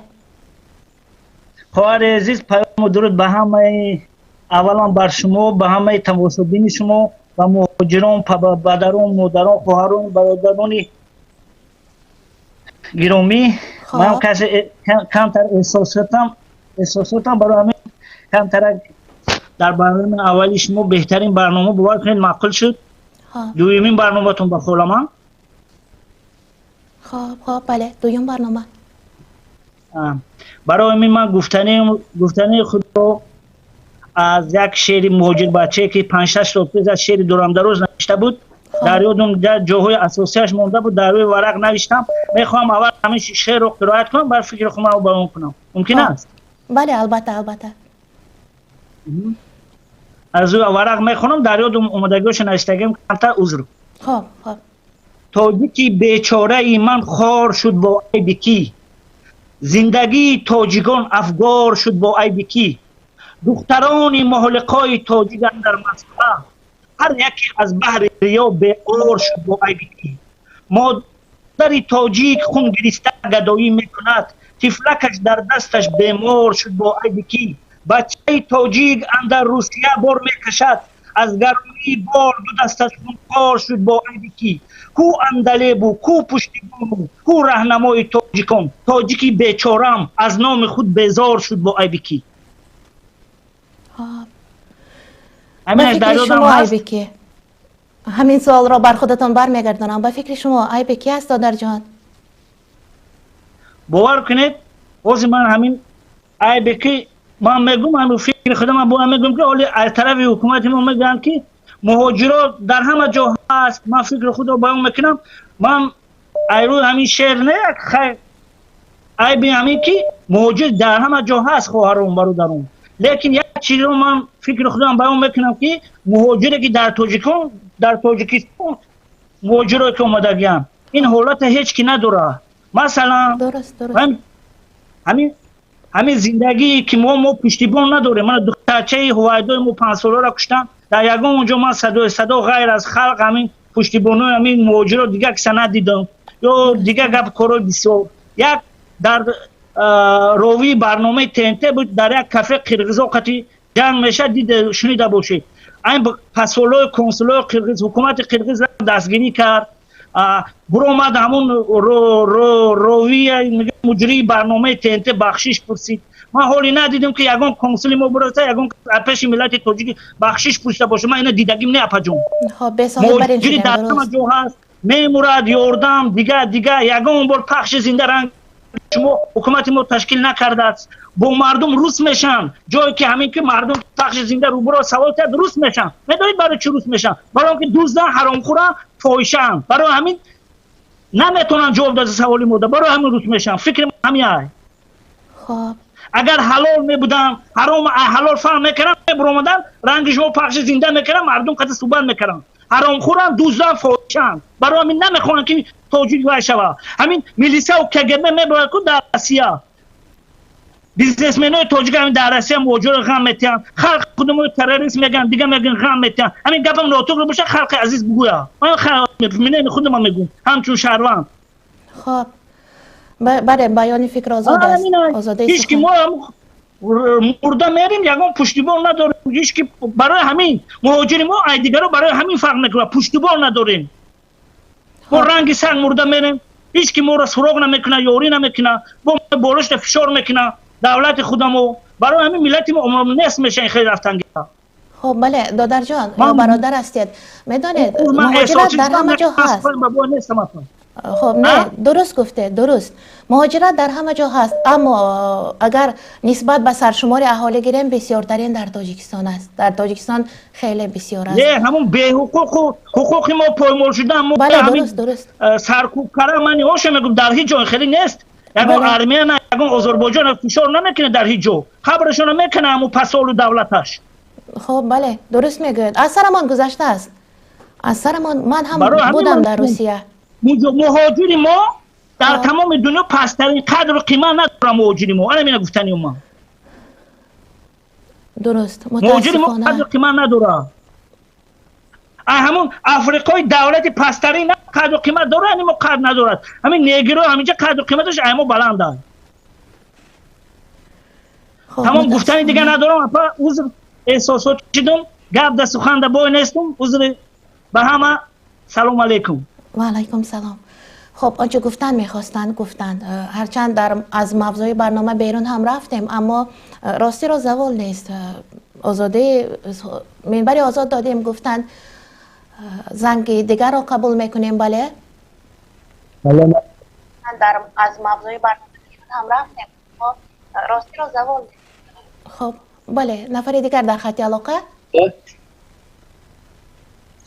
الو سلام علیکم و علیکم سلام دادر جان گوش میکنم چخیر مادر جان خوب است چنجاسی شکر خداوند کریم بفرمایند موضوع برنامه خب ما یا مهاجر 2 سال شده می روسیه گشتیم همین برنامه رو تماشا کردم بسیار معقول بسیار فارید ما به حد خیلی باشیم با خدا خب خیلی من 2 سال شده در همین مهاجر ای مادر بعد گودی با جدا شدگی دور زن دیدم با کم مادر رو او دیده داوس او دیده ما دایست ای را غرور بین که گفتی که میکنم ان شاء الله خداوند صبر تیا خب برای همسران عزیز برای خواهرکانی که بسیار در تاجیکستان تحمل میکنند صبر میکنند راه مهاجر را انتظار هستند یک تمنیات زیبا ابراز نمیکنید برایشان البته ما احساس میکنم مادرایی که در روسیه هستند به حد باور که من بسیار زیگ میشم گوش میکنم بسیار زیگ میشم با خدا در سر جای نماز دعاشون دعا میکنم وقت مادرها را خواهر را برادرها را داری نو سخته چیکار میکنیم که در نصیب و تقدیر هم خیلی بوده بله قسمت پیشانه است میتونیم رزقمان پریشان است باید چیده بیاریم بر وطن اهلی وطن اما بر خوبی هم امید نیت میکنیم آرزو میکنیم که از این بهتر شود البته برادرها مادرها مرا کسی گوش کنسیم همه وقت دعاگو باشه در همدیگریتون نگاه داره خداوند همتون نگاه داره در پناه الله باشه زیر نشه انشالله با بار میگردیم خدا خواه انشالله بار میگردیم ای خداوند امید داریم انشالله بله بار میگردیم بسیار با صبر باشه انشالله دعاقتون دعاگویم تشکر دادر جان فراموش نکنید در سر جانماز دعا کردن نسبت ما مهاجران دیگر هم دادر که زنگ زدن برای همه شما دعاهای نیک کردن دعاهایشان رو پذیرا باشند ما هم همیشه وقت عبادت برای مهاجران دعا میکنیم و برای آنهایی که در وطن هستند و انتظار راه مهاجر هستند آنها را نیز باید دعا کرده باشیم آنجا وزنین تر است ما این همه دولت های مترقی را این همه شرایط های خوب را میبینیم دلمان یک کمی غمگین می شود که چرا در وطنی ما اینچنین پیشرفت کم دیده می شود الو بله نفر کودکدار زنگ میزند، صدای شیرین کودکان میآید. بله. الو. گپ زنید. السلام علیکم. برنامه پرنده های مهاجر است. موضوع امروزه ما صبر زن. تحمل زن تاجیک همتا ندارد. بله، تحمل زن تاجیک همتا ندارد، چون یک نماد، یک اثر گفتن هم ممکن است یک اثر برجسته تحمل است. زن تاجیک چند ساله که باشد همسرش را انتظار می شود، چند ساله که باشد. در مکتب کار میکردم. بله، نفر زنگ میزنند. بله. الو. الو، سلام علیکم. و علیکم سلام. دادر جان گوش میکنم. یک سلام خود را پای عزیز به شما میرسونم و تمام مادران. خب. الو. بله، شما رو گوش کرده ایستاده‌ام. الو. بله، شما رو گوش میکنیم دادر جان. سلامتان را رساندید. باز چه گفتن میخواهید؟ برنامه امروزه ما موضوع صبر زن را در بر میگیرد. بهترین برنامه پنجم. خب. این برنامه رو دوام دادن گیریم. برای زنان تربیت میشه.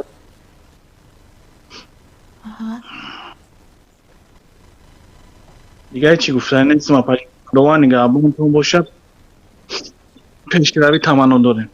تشکر. همین نیتی نیکم خودش خیلی خیلی حرفی پر محتواست.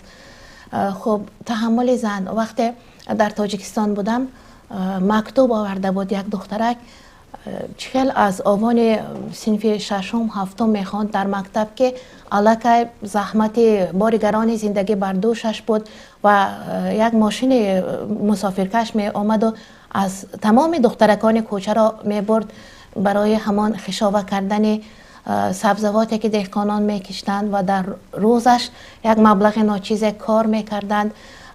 مجبور هستند. بسیار زنهای را می دانم که خیلی گفتند در مردی کار بازار هم برآمده می ایستند، زنی کار شده می ایستند. آنها را هم مرد گفتند ممکن است، چون که بانی کردن اهل خانواده وظیفه مرد است و چون زن برداشت میگیرد و هم مرد است، وظیفه مردانه برداشت دارد. در خط علاقه نفر قرار داشته باشند قبول میکنیم. الو. الو. سلام علیکم. و علیکم سلام دادر جان، گوش میکنم. ابا جان، بنیاد برنامه خوب تشکیل کردید. خداوند همه وقت بربری میخوام کاراتون انشاءالله. باور کنید اگر نسبت زنهای تاجیک، نسبت مادرهای تاجیک، اگر فکر میکنم که اگر ماهاش قطعی گپ زنیم باور کنید کم است. باور کنید کم است. کتاب نویسیم کم است.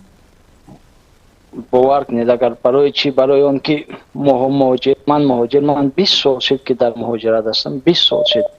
من الحمدلله 5 تا فرزند دارم.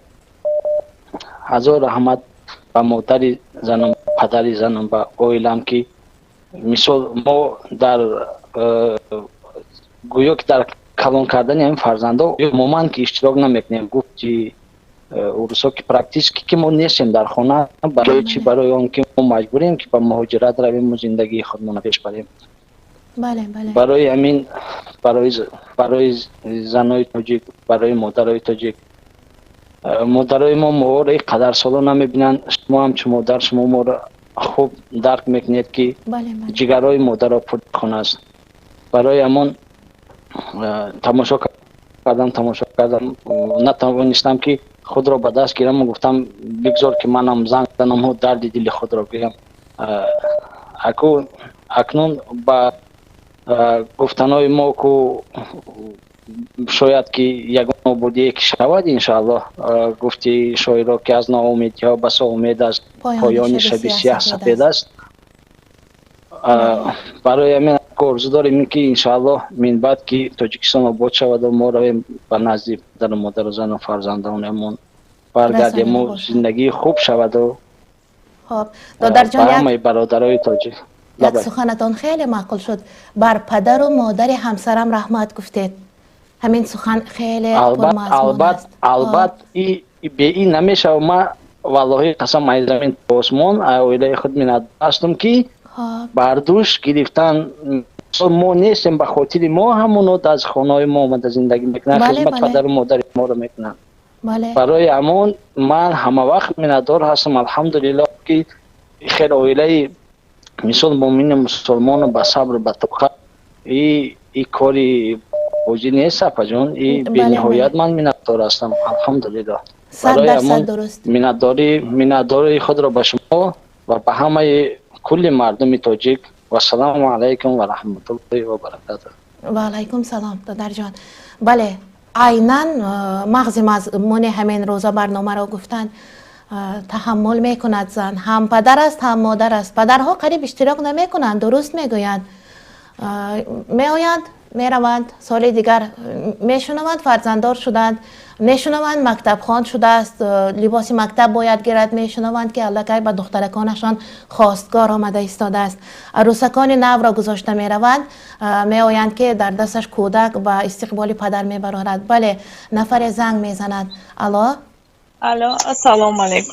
و علیکم سلام خواهر جان، گپ زنید. اولا سلام اختیار به کلی مادران تاجیکستان، کلی مادران غریب و برادران غریب میرسم. اپا جان من هم یک زنی غریب هستم، یک مادری غریب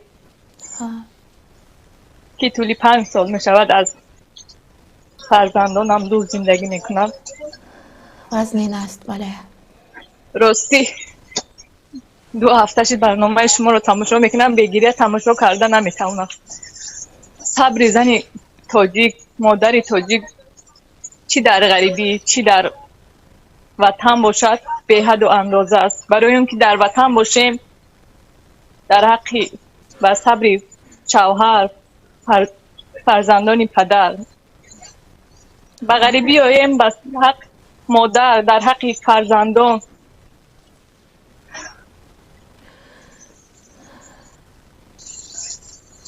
داری. اپا جون باور کنه روزایی می شود که فرزندانی من 3 ساله 4 ساله بودم، من اومدم یک صنفی یکم دیگر صنفی دیو میخوند، من آنها رو ندیدم. خیلی سخت است. ممنون نه که با هم از شکرانه میکنیم هر کسی این روز به سر ما آورده. خداوند دیر یا زود جزاش میکیه. ما به نزد فرزندمون برمیگردیم به سری بلند به آب و رو. دیگه این برادران اپا جان یک خواهش میکنم، این برادرانی که زنگ میزنن مادران غریب و بسیار گپای قبیح میگن زنای غریبه، من فکر میکنم لقمه‌ای که حلال تره که زنی غریب میخورد یگم نفر نمیخورد. درست است، 100% درست گفتید. برای که از زوبای دریچه میکشند، دور از وطن، دور از پدر مادر فرزندان، مادر از فرزند جدا شدن بسیار قینه. روزایی میشود اپا جان به خدا همه چی هست، همه چی را میکنم که خورده نمیتونم، برای که فکر میکنم در تاجیکستان فرزندی من چی میخورده باشد. شرایط نیست، بخیر داریم اما خرایی میکنیم نه که به این درجه نمیتونم مثال همه چی تامین باشد. بله تامین باشد نمیتونم. بله روزایی میگش نمیگردم که به خاطر فرزندان. خداوند مادرای ما را، زنایی که در تاجیکستان به منتظر شوهرها صبر کیه و مادران غریب رو در حق فرزندان، در حق پدر و مادر از صبر کیه، بسیار سخت است. خواهش میکنم این برادرانی که خواه طرفی حق خواه طرفی ناحق هستید، فقط زن تحقیر نکنین. مرد به همون جوسه مردیست، به همه غم و درد طاقت میکنه، نه که زن در غریبی خودش یک درده. اگر غریبی درد نمیشه در پجان این شاعرای الله تعالی برای غریب همه چی را مثال دعای غریب مستجاب نمیگردن، برای که غریبی خودش یک درده، یک عذاب است. بله. برای که خواهش میکنم که احترام زن، احترامی مادر به جا بیارن. درست اما اون خواهر. برادرانی که مثال نمیفهمند. خداوند صبر داده باشد، سلامتی رحمت شما را جان، پایدار شما را. نگه داشته باشد. تشکر. رحمت اپا جان. تشکر برای زنگتان. به درد بود خواهر جان حرف زدن. زن به مهاجرت می رود تا که به وطن پول فرستد فرزندکانش را تامین کند. در سر بالین آنها هم نفر باید افسانه گوید، سرشان را سیله کند، نفر بر آغوش گرم مادری گیرد که نه بیبی نه بابا نه دیگر و دیگرها نه خاله و عمه و دیگرها نمیتوانند محبت مادر را به کودک داده باشند. و همین خواهر جان البته دلشان گم میزند، میگویند که در نزد نفری که کودکش دور است از او فرزندت را به آغوش نگیر، دلش ریش می شود. زن هر قدر هم پرقوت باشد، هر قدر دلیر و جسور باشد، جنس لطیف است، وای زن است، وای نیاز بر تکیهگاه دارد، نیاز بر پشت و پناه دارد. بله الو. السلام علیکم و رحمت الله اپا جان، الله جزای خیرتون جد. به حد خوشحال شدیم که چنین برنامه کشیدین ان شاء الله. میخوام که اپا جان همین برنامه هاتون بسیاری بد، یعنی که هر روزه و در هفته اقلش 2 مرتبه شود که خواهران ما مادران ما بفهمن ای درد ما. خب بله برادر جان، یوتیوب خود را خاموش میکنید، صداها همدیگر را برخورده ایستاندند. خب اکنون حرف زنید. مایلش خب حرف زنید اکنون. سلام مرا به تمام مادران برسان، بگو اپا جان که مادران صبر کنن، خداوند ان شاء الله که کشایش میتید. البته میخواستم اگر که چی نشود، میخواستم یک شعر گویم که ویر من اذیت کردگیم، اگر از موضوعم بیرون شوم. ای مادران ای پدران ای خواهر و برادران، بر بخیزتان دشمنی ما و توست امام علی. ای برادر تو بدان او دشمنی ماست، دشمنی من دشمنی تو دشمنی ملت تاجیکی ماست. خداوند خیرتون زیاد اپا جان. السلام علیکم و رحمت الله. و علیکم سلام. خب قبلا عذر خود را پیش آوردند که از موضوع بیرون است، اما شبکه از شما که هست باید هرچی میخواهید گفته باشد. باز هم یک مقاله روسی را به خاطر رسان میکنم. کلینت всегда прав. من وادار نکردم که چنین گفته باشند، اما مخلصی عزیز ما، مشتری ما گفتند. نفر دیگر در خط علاقه هستند. پرنده های مهاجر برنامه ما و موضوع امروزه صبر زن. بله الو. سلام علیکم مادر مهربان. خب زمین و آسمان باشد خدایا شما باشین، جهان گرچه بیکنار باشد خدایا شما باشین. این برای غیرت شما که خداوند شما را قوت داد، برادر را قوت داد که این گونه برنامه بسیار هم زیبا. خب یعنی که برای ما مردهای مهاجر یک پیشنهاد و ما گوش میکنیم، لذت هم میبریم، کمی هم باشد آرام میشویم و بعد بر مادر مهربان خودم. مادر توی ابتدایم بودی، هم قیمت و قامت رسایم بود. دور از وطنیم خیلی پزمان شدیم، مادران مهربان را، خواهران مهربان را. راستی بسیار در هیجان هستم، نمیدونم چی گویم.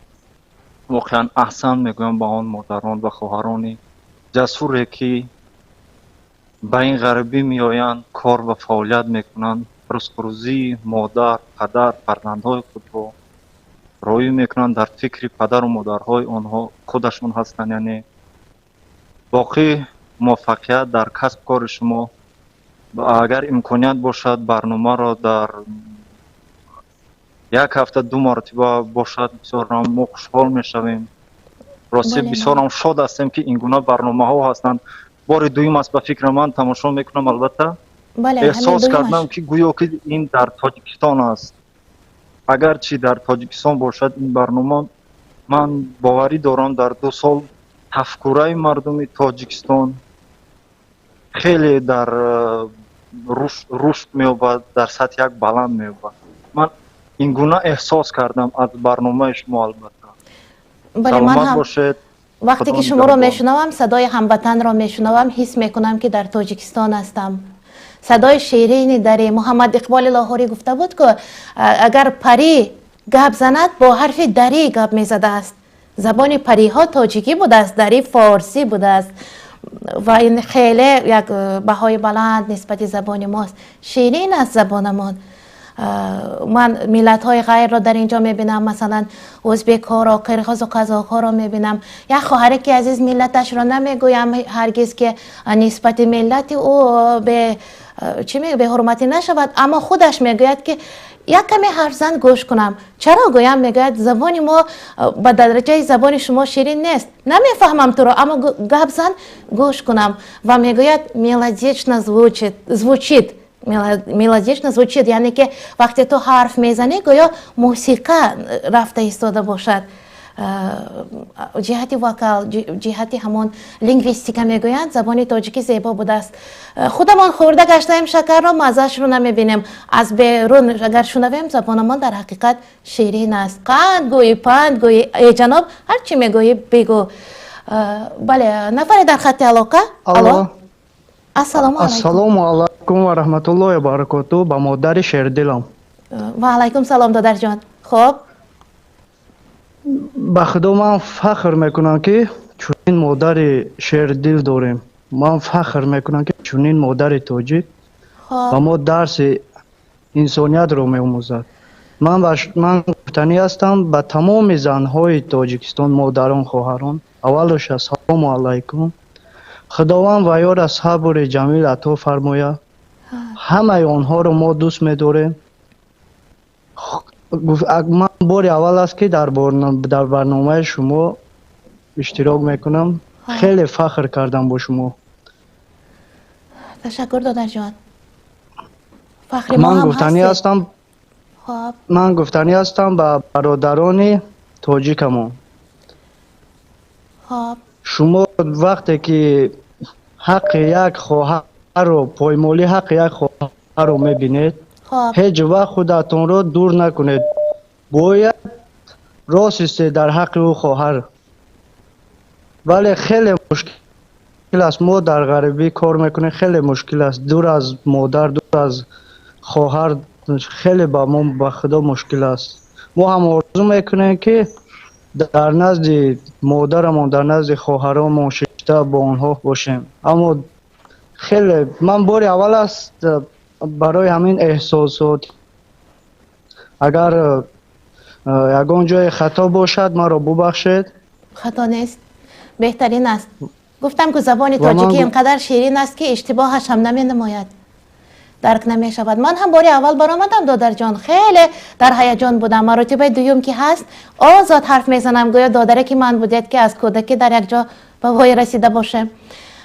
خب بهترین سخنها را گفتید، بهترین، خوب است. بله، بعضی خواهرهای ما فکر میکنن که ما در وطن در غریبی با 2 سال یا 3 سال در غریبی هستیم، فکر میکنن که ما آنها رو فراموش کردیم و از دوم دیگر ملت ها هستیم. نه، این نادرست است. به خدا باور میکنه چنان یاد همسر و چنان یاد فرزند و مادر میکنیم.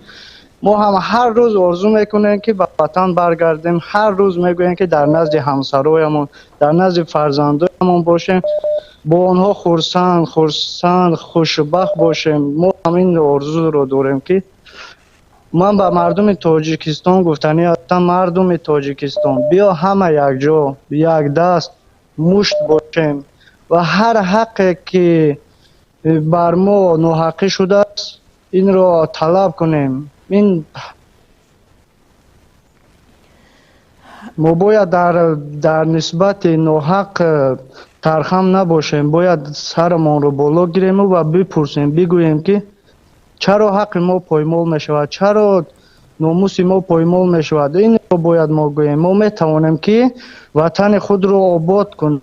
мо метавонем мардум муҳоҷире ки дур аз ватан ҳастем. мо фаҳми шумо ба худо бовар мекунед модари азиз бениҳоят баланд аст, лекин мо шанс надорем, мо дур аз ватан ҳастем. барои ҳамин гуфтанӣ ҳастам, бародарон, хоҳарон, ҳеҷ вақт фикри бадро накунед. ҳама вақт дуогӯ бошед, ҳама вақт сарҷам бошед, дастболо бошед, то ки дигарон ҳаққи моро нагиранд. درست نگوید. درست است. تا کوشش نکند حقدار تا حقش را برویاند، نفر دیگر فکر او را نمی کند. اگر عادلترین پادشاه هم باشد از کجا می داند که حق نفر پایمال می شود؟ هرچند که امروز می دانند پروای حق نفر ندارند، حق خود را ضم می کنند، هرچند از دیگران کم می کنند. نفر در خط علاقه. بله، شما را گوش می کنیم. الو. الو. بله. سلام علیکم. و علیکم سلام. خواهر جان. آوازتون خسته نباشه اپا جان. تشکر زیاد. خیلی آواز زیبا دارید، خیلی خوب سخن میرونید. بسیار منتظر هستم. من هم یکی از مهاجرها هستم. پرنده مهاجر. من به شما رحمت گفتم برای برنامه نهایت زیبایتان. و توسط شما من با پدر و مادر خود رحمت گفتنیم که فرزندهای مرا آنها نگاه میکنن. خیلی خرسندم. پدر و مادرم هستن و در این غریبی ها ما خوب میدانید تمام چیز هم باشد ولی غریب هستیم. چیزی نمیرسد. شاید وطن باشد، پدر و مادر باشد، شاید دوری از فرزندها باشد. سحر میخیزیم و به یاد وطن هستیم. بله. و نو توسط یوتیوب شما را گوش کردم، خیلی خوشحال شدم و من هم گفتم بیا کن یک زنگ زنم. خوشبختانه من رو جواب دادید. من خیلی خوشبختم. به شما برار میخواهم. تشکر خواهر جان. بله، درست گفتید. همه چیز هست اما یاد وطن دلگوم میزند. درست از همان کوچه های کرمل میگذرید از مسکو، لیکن همون تنگ کوچه های تنگ و تار و لای و گیل تاجیکستان باز هم به خاطر می آید. ایزی قدم های شما شاید در کوچه های بچگیتان باقی مانده باشد. صدای هموطن را شنیدم. خود را من هم در شهر عزیزم احساس کردم، در وطن عزیزم. اما یک شعر که خواندم که خطا کردم نام داشت. خطا باشد هم، درست باشد هم، باید هجرت کنیم، چون که نمی شود.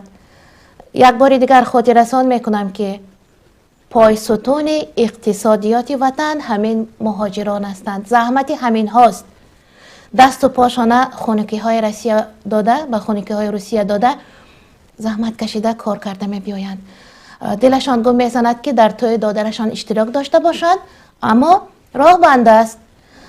کرانتین گفتند، چیپتا قیمت است، بلیت قیمت است، پول بلیت می فرستند تا که یک معرکه دیگری همان توی گذشته باشد و مجبور از دور ایستاده آرزو میکنند که در توی دادر حضور دارند. در معرکه ها اشتراک میکردیم. بسیاری مادرجانا میگفتند که فلانی پسرم در روسیه پول فرستاد، انا فلانی دادرش را خانه‌دار کرده ایستادیم. همان فلانی در روسیه بوده هم میخواهد آش پلو سرگوشت و روغن تاجیکستان را چشیده باشد، چون که در روسیه این خیل طعم میوه های تاجیکستان، طعم سبزوات و خوراک های با دستکان مادر تاجیک پخته شده نیست. اما مجبور است کار کند. دادر را خانه‌دار کردن در کار، برادر فرزند توی میکند او را گذرانیدن در کار، مادر باید تناول کند، فرزندکانش خورند، پوشند، مکتب خوانند، همه همین پول میخواهد، مبلغ میخواهد. نفر باید در هجرت پول کار کرده باشد. زنگ میزنند. بله. الو. السلام علیکم. و علیکم سلام. خب دادر جان بفرماید. خواهر شما نه سلامتی خوب؟ خدا را شکر. من برای همین حجاب همین زنها یک چیز میگم امروز روزی چخه که شما روزی به زنها نامبر کرده همین میگویند که سخن پادشاه واجب است. بله بله. ولی نه همه پادشاه ها سخناتان واجب است چون که بود همین پرزیدنت همین خودمو خب این پادشاه خودمو یکون واجب بودگه توی آخر نمی بیاد. برای چی؟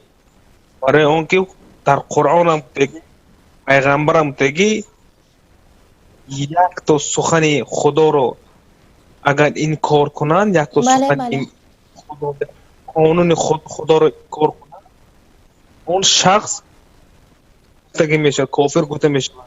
ولی این پادشاه خدا از سر زنهای خدامون و یک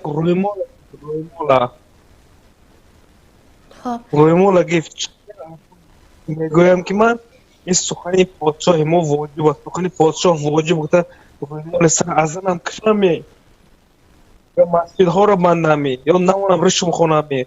من به نام خدا در همین 5 سال 6 سال بازال در همین روسیه میگرم. من در تاجیکستان همیشه آزادی نگشتم. من در 6 سال یک بار تاجیکستان رفتم شماندم خیلی بچه های خودم نماز خوانده نکن نکن روح رفتن نکن. ولی من رو همین رئیس جماعت اداره جماعت داشت گفت که گیر برای چی گفتم؟ برای گفت که سخن جناب واجب است سخن جناب رو نکن. من چه سخن جناب بکنم؟ سخن جناب وقتی که پراتفی قرآن است دوم است. نه که من به همین زنهای تاجیکستان گفتنی هستم که بسیار زنهای خوب و معرفت پربردار طاقت بردار خداوند آنها را در پناه حفظش نگاه دارد و از این ظلم و ستم این ظالمانی که در درون تاجیکستان هستند از ظلم آنها نگاه دارد. پروردگار روز می شود که مردم بیدار می بله بیدار می اون رو این مردم رو داشته نمی شود. این مردم رو با سخن مردم یکم دخت کردن در کار نه ظلم کردن در کار کاسه لبریز می کند و سود ندارد. صدا خسته در است.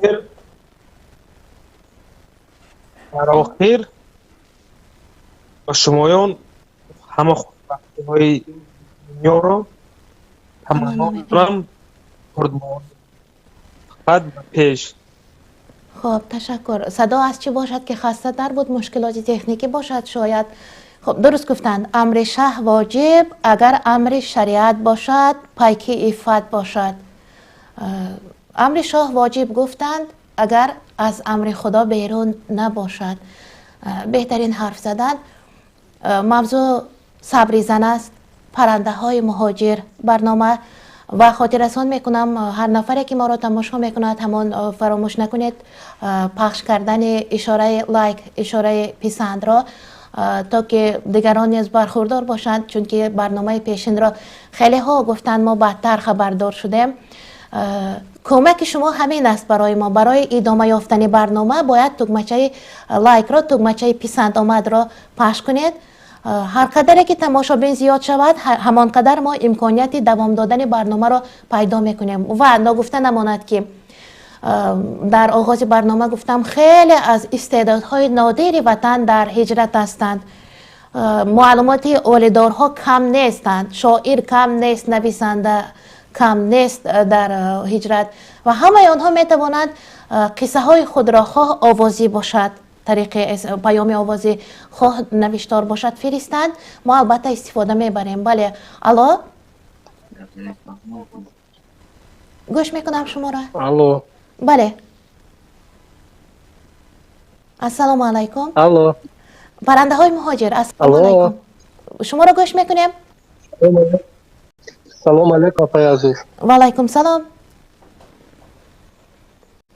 برنامه پرنده مهاجره اپا جان. بله همین برنامه. سلام علیکم به کل مادران مهربان، خواهران عزیز، اپاهای مهربان. خب من از شهر غریبی تبریک به تمام مادران مهاجر و مادران تاجیکستان گفتنیم اپا جان. بگذارم تری برنامه های مسلمانی به حجاب بسیارتر شود که مادرها و خواهرای ما از و درون وطن تماشا کنند، بینن که چقدر برنامه ها میگذرد در غریبی ها. درست گفتید. خب بینید که همه مردها طرفدار آن هستند که زن محجب باشد، با حجاب باشد. بله اپا جان، به حد برنامه خوب. ما این برنامه رو تماشا میکنیم، به حد طرفداریم. ما قطعی آیلمون تماشا کنیم، به حد خوشحال شدیم اپا جان. خب بر اهل خانواده، بر زنهای صبور تاجیک گفتنی دارید؟ بله، سلام خود را از شهر مسکو میرسانم به تمام مادران تاجیک. خب تشکر. افسوس مادر من در قطع حیات نیست، بگذار که به کلی مادران اپا جان، زنها فرزندها. خب بهشت عدن نصیبشان باشد مادر جان را. تشکر دادر جان برای زنگتان. تمنای آن را داریم که کلی مادرانی که امروز در قید حیات نیستند قبرشان پر نور، آخرتشان آباد باشد. من یک بیبی داشتم، نمیدانم سواد دینی داشتن نداشتن، اما طرز لباس پوشیشان، انا آن وقتی که بیبی داشتم دوره شوروی بود، صدر و حجاب نبود. بیبی یک رویمال از پیشانه میبست، تک دوره میگفتند. یک رویمال دیگر از بالای آن میپوشید، از گلویش میفراورد. یک سرگیرک کلانی دیگر از بالای این قبط سیوم میگرفت. بعد یک کرته مردانه را میگرفت و همان گریبان کرته مردانه را به دندانش گزیده، بعد ستیل ها را گرفته آبکشانی میبرامد کوچه. یک بار دیده حیران شدم، گفتم بیبی تو که بابا نیستی، چرا لباس مردانه را به سرت گرفتی؟ بیبی گفت مردمی که مرا میبینند دانند که من در سرم مردک دارم، مرا حمایه میکند، من به صاحب نیستم. وقتی کوچه میبرامد من کودک باشم هم حس میکردم، نگاه کنم مردینه از کوچه میگذشت، بیبی همون گریبان گزیدهش را کم در پایان میگرفت، رویش پناه میشد. یک بیبی پیرکی من که یگان مرد نگاه نمیکرد، اما خودش را احتیاط میکرد. و همین بیبی من 5 فرزندی معلوماتی عالیدار دارد که در خدمت خلق و وطن آموزگار دکتر هستند. خب خطی علاقه زنگ دارد، زنگ تلفنی. بله الو. بله خواهر جان گوش میکنم. سلام علیکم اپا جون. و علیکم سلام. گپ زنید؟ شما خوب هستید؟ تشکر، خدا را شکر. من یک مهاجر زن از شهر مسکو. خب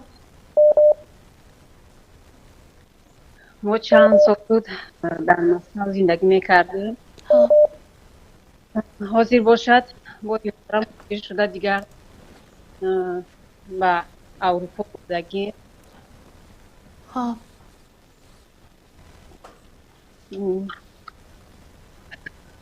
یک سرم در مسکو بودگی. خواهر جان بلندتر گپ خداوند به همه مادران صبر کرد. خب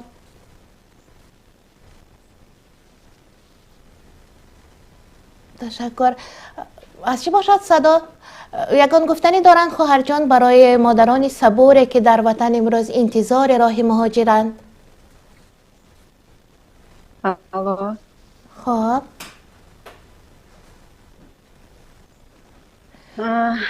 خداوند به همه مادران صبر کرد. عین حال مادر من در بیمارخانه در خداوند از درگاه الهی میخواهم که به مادرم شفای کامل دهد. خب ما هم دعا میکنیم، البته دعا میکنیم خواهر جان. خداوند همه مادران تاجیکستان خداوند نگهبان باشد، صبر و طاقت تحمل داده و ما همه مهاجران به وطن برگردیم، رویم به سری بلند. تشکر. ما هم چنین آرزوها را داریم، چنین نیت های نیک را داریم. برای زنگتان تشکر میگویم. خواهر جان، خط علاقه خیلی بند است اونجا، بسیاری ها میخواهند زنگ زنند. دفعه گذشته خیلی ها گله هم کردند که زنگ ما را نبرداشتید و بفرمایند. نفری دیگران در خط علاقه. الو گوش میکنیم شما را. الو گوش میکنیم. دادر جان گپ زنید. پرنده های سلام. اول پیش از هم تشکر میکنم از برنامه خوبتون. واقعا یک برنامه نو هست در فضای مجازی و در فضای اطلاعاتی رسانه های ما. من پیش از همه چند نکته رو میخواستم بیان کنم. اگر فرصت باشد وقت داشته باشم خواهش میکنم با چند دسته با دو گروه تقسیم میکنم. اول من میخواستم با برادران مهاجر، چون من هم یک مهاجر هستم دور از مادر و خواهر و دیگران، من میخواستم پیش از همه با برادران یک تذکر بدهم. بیاییم با هم فکر کنیم یک بار. برادران مهاجر یک بار فکر کنیم که امروز در تاجیکستان برای هر یک نفر ما مهاجرها چند نفر عذاب میکشد فکر میکند، چند نفر زن. برای هر یکی ما مادرمان نگران است، همسرمان نگران است، دخترمان نگران است، خواهرمان نگران است. اون درباره ما فکر میکنند. 4 زن برای یک مرد فکر میکنند. واقعا هم این کاری آسان نیست برای زنهای ما که در تاجیکستان موندن. این کاری آسان نیست که نگران است که ما وقتی که در مهاجرت هستیم این رو درک نمیکنیم نگرانی آنها رو. آنها فکر میکنند که آیا فرزندی من، همسری من، نمیدونم برادری من در اونجا کار پیدا میکند یا نه، کار پیدا کرد یا نه. مبادا اون به دست پلیس بیفتد و گرفتار شود، مبادا کسی به او تهمت بزند، مبادا او از طرف تاسرها و ملتگراها مورد حمله قرار بگیرد. همه این نگرانی ها در وجود هر یک زنی تاجیک امروز وجود دارد. همون قدر تاجیکی که امروز در تاجیکستان هست، زنی که در تاجیکستان هست، تقریبا اکثرش این نگرانی را دارند، اگر نگویم همه.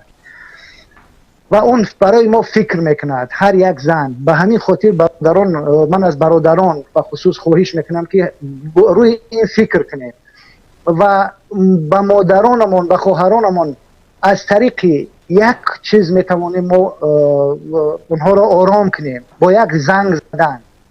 و خواهش میکنم که این زنگ زدن را دریغ نکنیم. با مادرانمون، با خواهرانمون، با همسران و دخترانمون با یک زنگ زدن ما آنها را آرام میکنیم، ما از نگرانی آنها کم میکنیم و بگذارید در این قدر مشکلاتی که داریم هممون میدونیم اونها امروز هم وظیفه پدری دارند، هم وظیفه برادری دارند، هم وظیفه مردی دارند. ببینید شما امروز زنی تاجیک مرد است، واقعا مردی به تمام معنی امروز زنی تاجیک است و نباید این را نادیده بگیریم. ما برادران ما پیش از همه به این فکر کنیم که این برادران، این مادران ما، این خواهرانی که امروز هستند واقعا قهرمان تاجیکستان هستند. اونها واقعا قهرمان های ما هستند و امروز تاجیکستان با تمام بار مشکلات تاجیکستان برداشت همون زنانی هست که در تاجیکستان موندند و ما باید این رو درک کنیم. ما برادران وظیفه ما است و من فکر میکنم که برادران در این مسئله خیلی جدی فکر کنند. مسئله دوم به هر یک زنان میخواستم، به خصوص به مادران و خواهران و که امروز در تاجیکستان هستند. اونها همیشه فکر میکنند، همیشه نگرانند. من کاش میشد یک برنامه بود که بین این مهاجرین و این خانواده ها یک ارتباط دائمی. به خصوص امیدوارم که در آینده این برنامه پرنده های مهاجر همین پول ارتباط بین مهاجر و زن تاجیک، بین مادری تاجیک باشد. یک این قشرها به وجود بیارد و بتواند امروز مهاجر با مادرش، با پدرش بتواند پیامش را از این منبر مهاجر، از این چیز شما، از طریق این رسانه شما، از این برنامه شما به مادر و خواهرش برساند. و من همیشه امیدوار بودم که یک چنین برنامه روی کار بیاید و خدا را شکر میکنم که امروز رو این برنامه شروع شده است. ولی زنهای ما باید یک چیز را درک کنند. زنهای ما باید مسئولیتشون درک کنند. امروز درست است که مشکل است. من به حالا نمیگویم درباره اینکه کی گناهگار است کی گناهگار نیست. بیایید امروز این را فکر کنیم. شما زنها مادران واقعا میتوانید که از برادران از فرزندان خود در هجرت هم باشند قهرمان بسازید. اونها را دلبرداری کنید، اونها را انگیزه بدهید و به اونها شجاعت بدهید که کارهای خوب کنند، در کارهاشون پیشرفت کنند. به خصوص در تربیه فرزندان مادران امروز باید از این بیشتر کوشش کنند. میدونم برای اونها مشکل است و مشکل ترین کار شاید همین تربیه فرزندان باشد و زنها در این باید از همه بیشتر توجه کنند، باید بیشتر به این مسئله اهمیت دهند. ولی در عموم من باز تکرار میکنم، زن تاجیک امروز قهرمان است و مردتر از هر مرد زن تاجیک است امروز. نباید زن را ما به چشم کم بنگریم، به خصوص برادران. و در آخر از همه برادران که این برنامه را میشنوند یا بعدا خواهند شنید یک خواهش دارم، همین حالا زنگ بزنند به خانه خود، به مادر، به همسر، به فرزند، به خواهرشون زنگ بزنند. اونها منتظر یک زنگ شما هستند و از این زنگ شما هر یک مادر، هر یک زن یک انگیزه نو میگیره، روحیه نو میگیرد، اون زنده میشود بار دیگر و بهتر از اون که هست برای تربیه فرزندش، برای کار زندگی خانوادهش تلاش میکند. باقی همه مادران را خداوند نگهبان باشد و خداوند همه زنان قهرمان ما را نگهدار باشد و اونها باز هم صبر بیشتر و توانایی آن را بدهد که بتوانند این ملت را. واقعا بزرگ گفته است که برای در پشت هر یک مرد موفق یک زن ایستاده است، در هر یک مرد موفق یک زن ایستاده است و این واقعیت است. واقعیت است که اگر هر زنی میخواهد مردش، فرزندش، برادرش موفق باشد، باید به این فکر باشد که او میتواند و او روحیه بتید، میتواند او را تشویق کند و این کار را زنان ما انشاءالله که در آینده خواهند کرد. سلامت باشید. بازم تشکر از برنامه. البته تشکر برای زنگ، تشکر برای اینقدر سخنهای پرمضمون، پرمحتوا و باز هم به ساعت نگریسته خلاصه میبرارم که آخرین زنگ بود، چون که اولها آغازها این انجام پذیر هستند. در دنیا یگان چیز به انجام به آخر نمی شود. عمر هم آغاز دارد، انجام دارد. برنامه ها هم آغاز دارند، انجام دارند. این برنامه دوم پرنده های مهاجر بود. لحظه های بودند که از موضوع بیرون رفتیم، لحظه های بودند که در مغز موضوع بودیم، وابسته راجع به همین موضوع حرف زدیم و هرچی که گفتید از شما قبول است شنوندگان عزیز، چون که برنامه برای شما است و همین برنامه را شما می توانید عمرش را دراز کنید، طولانی کنید با پخش کردن تکمچه لایک یعنی پسند و برچسب همین برنامه را گرفته و نفران دیگر فرستید تا که دیگران هم از برنامه آگاه باشند. یک بار دیگر میگویم شعر، قصه، حادثه، نوارهایی که از زندگیتان میخواهید دیگران بهره بردار باشند و ما نویسید. اگر حرف در رفت برنامه نادرست گفته باشم قبلا معذرت میخواهم، چون که به عیب فقط پروردگار است. یک برادر خواهش کردند شعر عبدالواحد زیور را خوانده باشم. از شبکه‌های اینترنتی یافتیم، صفتا کمتر پستر است. اجازه هست که خوانم همین شعر را؟ خب بله میخوانم. این شعر از نام کودکان است بر پدری که فرزندانش را گذاشته رفته است. چون موضوع برنامه صبر زن بود، شعر در جایش است، عین موضوع است. آفتاب اگر مشعله افروزد چی؟ مهتاب به من دیده اگر دوزد چی؟ من مهر و محبت شما را خواهم، دادا دلتان به من نمی سوزد چی؟ پاپوش یگانم درید است، دادا خوش از سری سختی من پرید است، دادا پاهای کفیدم چنان خونشارند، این حالی مرا سگ ندیده است. دادا دادا دادا شما کجای دادا؟ حسرت دلم چرا نآید دادا؟ همسایه برای دخترش کرته خرید، از بعد خدا چی کم نماید دادا؟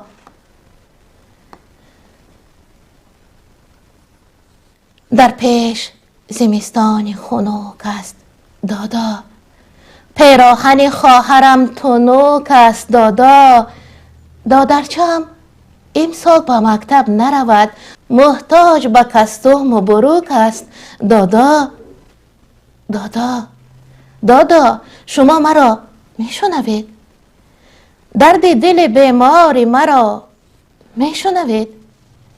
من گیله بسیار ندارم دادا، این گریه افگاری مرا میشنوید؟ شبهای دراز مادرم میگرید، از گریه شور دادرم میگرید. باور دارد که می بیاید یک روز این خواهر خوش باورم میگرید. دادا دادا از کیمیا پنجم هست، از فن زبان عروسی رنجم هست. هرچند لباس ورزشی نیست مرا، یک دفتر خاطرات پرگنجم هست. دادا دینا 2 شکلات آوردم، پولدار شدم، رفته سالاد آوردم. از بس که برای خواهرم کردکنه بود، از خانه یک عروس خلط آوردم. دادا دادا سری من و پای شما، یک بار بیایید خالی از جای شما. یک شهرک خورد و ما جدایم زی هم. دادا دادا وای من و وای شما. دادا دادا زنی جوان بگرفتید؟ زن قصد شده است که الهمان بگرفتید؟ از نام خوشی شما چی مانده است دیگر این لحظه که نام زن کلان بگرفتید؟ دادا دادا زراحتان برگردید، از پیش زن خودخواهتان برگردید. تا عمر بود انتظاریم همه، بر منزل و بر درگاهتان برگردید. در خانه ما صورت دادام هست است، در جای بلند یک وجب چنگ بسته است. هرگاه که ببینیم آچام میگوید از چنگ زن خودخواه دادات رست است. شنونده عزیز، من هرگز دل شما را رنجور کردن نمیخواستم، اما شعر همین خیلی به درد است. هر لحظه که من نفس برارم دادا، از کنج دلم هوس برارم دادا. هر کار که کنم نمی بیاید دادا، آرزوی و امید عباس برارم دادا. دادا دادا علم کشیدم دادا، از اشک زیاد نم کشیدم دادا. نادیده جوانی پیر شدم، میفهمید؟ از زنده جدای غم کشیدم دادا. خداوند همه داداها را مناسب پهلوی فرزند و همسران خودشان کرده باشد. و اینک رسیدیم به پایان برنامه. ای مردم بیدار پناهت به خدا، تا دیدن دیدار پناهت به خدا. خدا نگهبان.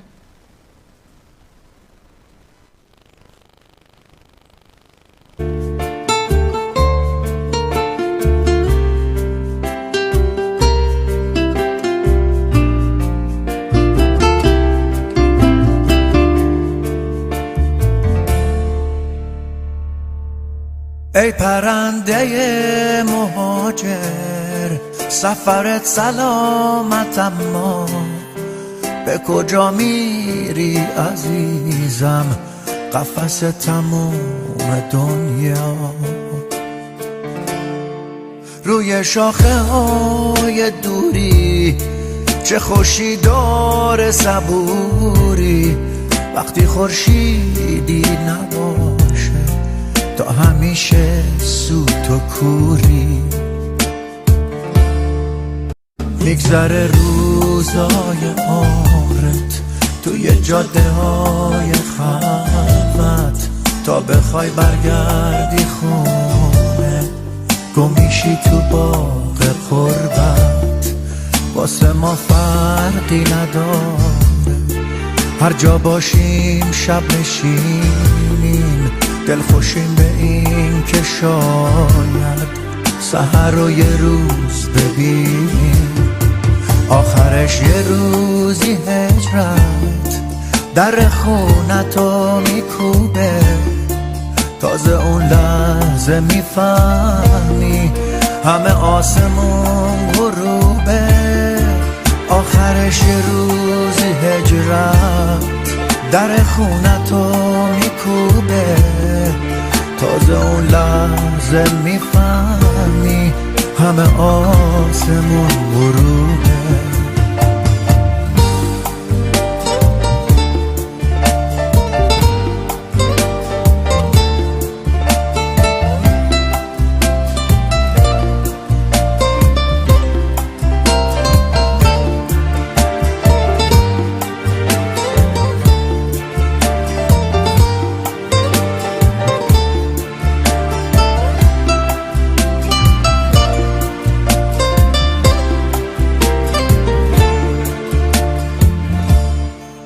میگذره روزای عمرت توی جاده های خلوت تا بخوای برگردی خونه گمیشی تو باغ قربت واسه ما فرقی نداره هر جا باشیم شب نشینیم دلخوشیم به این که شاید سحر رو یه روز ببینیم آخرش یه روزی هجرت در خونتو میکوبه تازه اون لحظه میفهمی همه آسمون غروبه آخرش یه روزی هجرت در خونتو میکوبه تازه اون لحظه میفهمی همه آسمون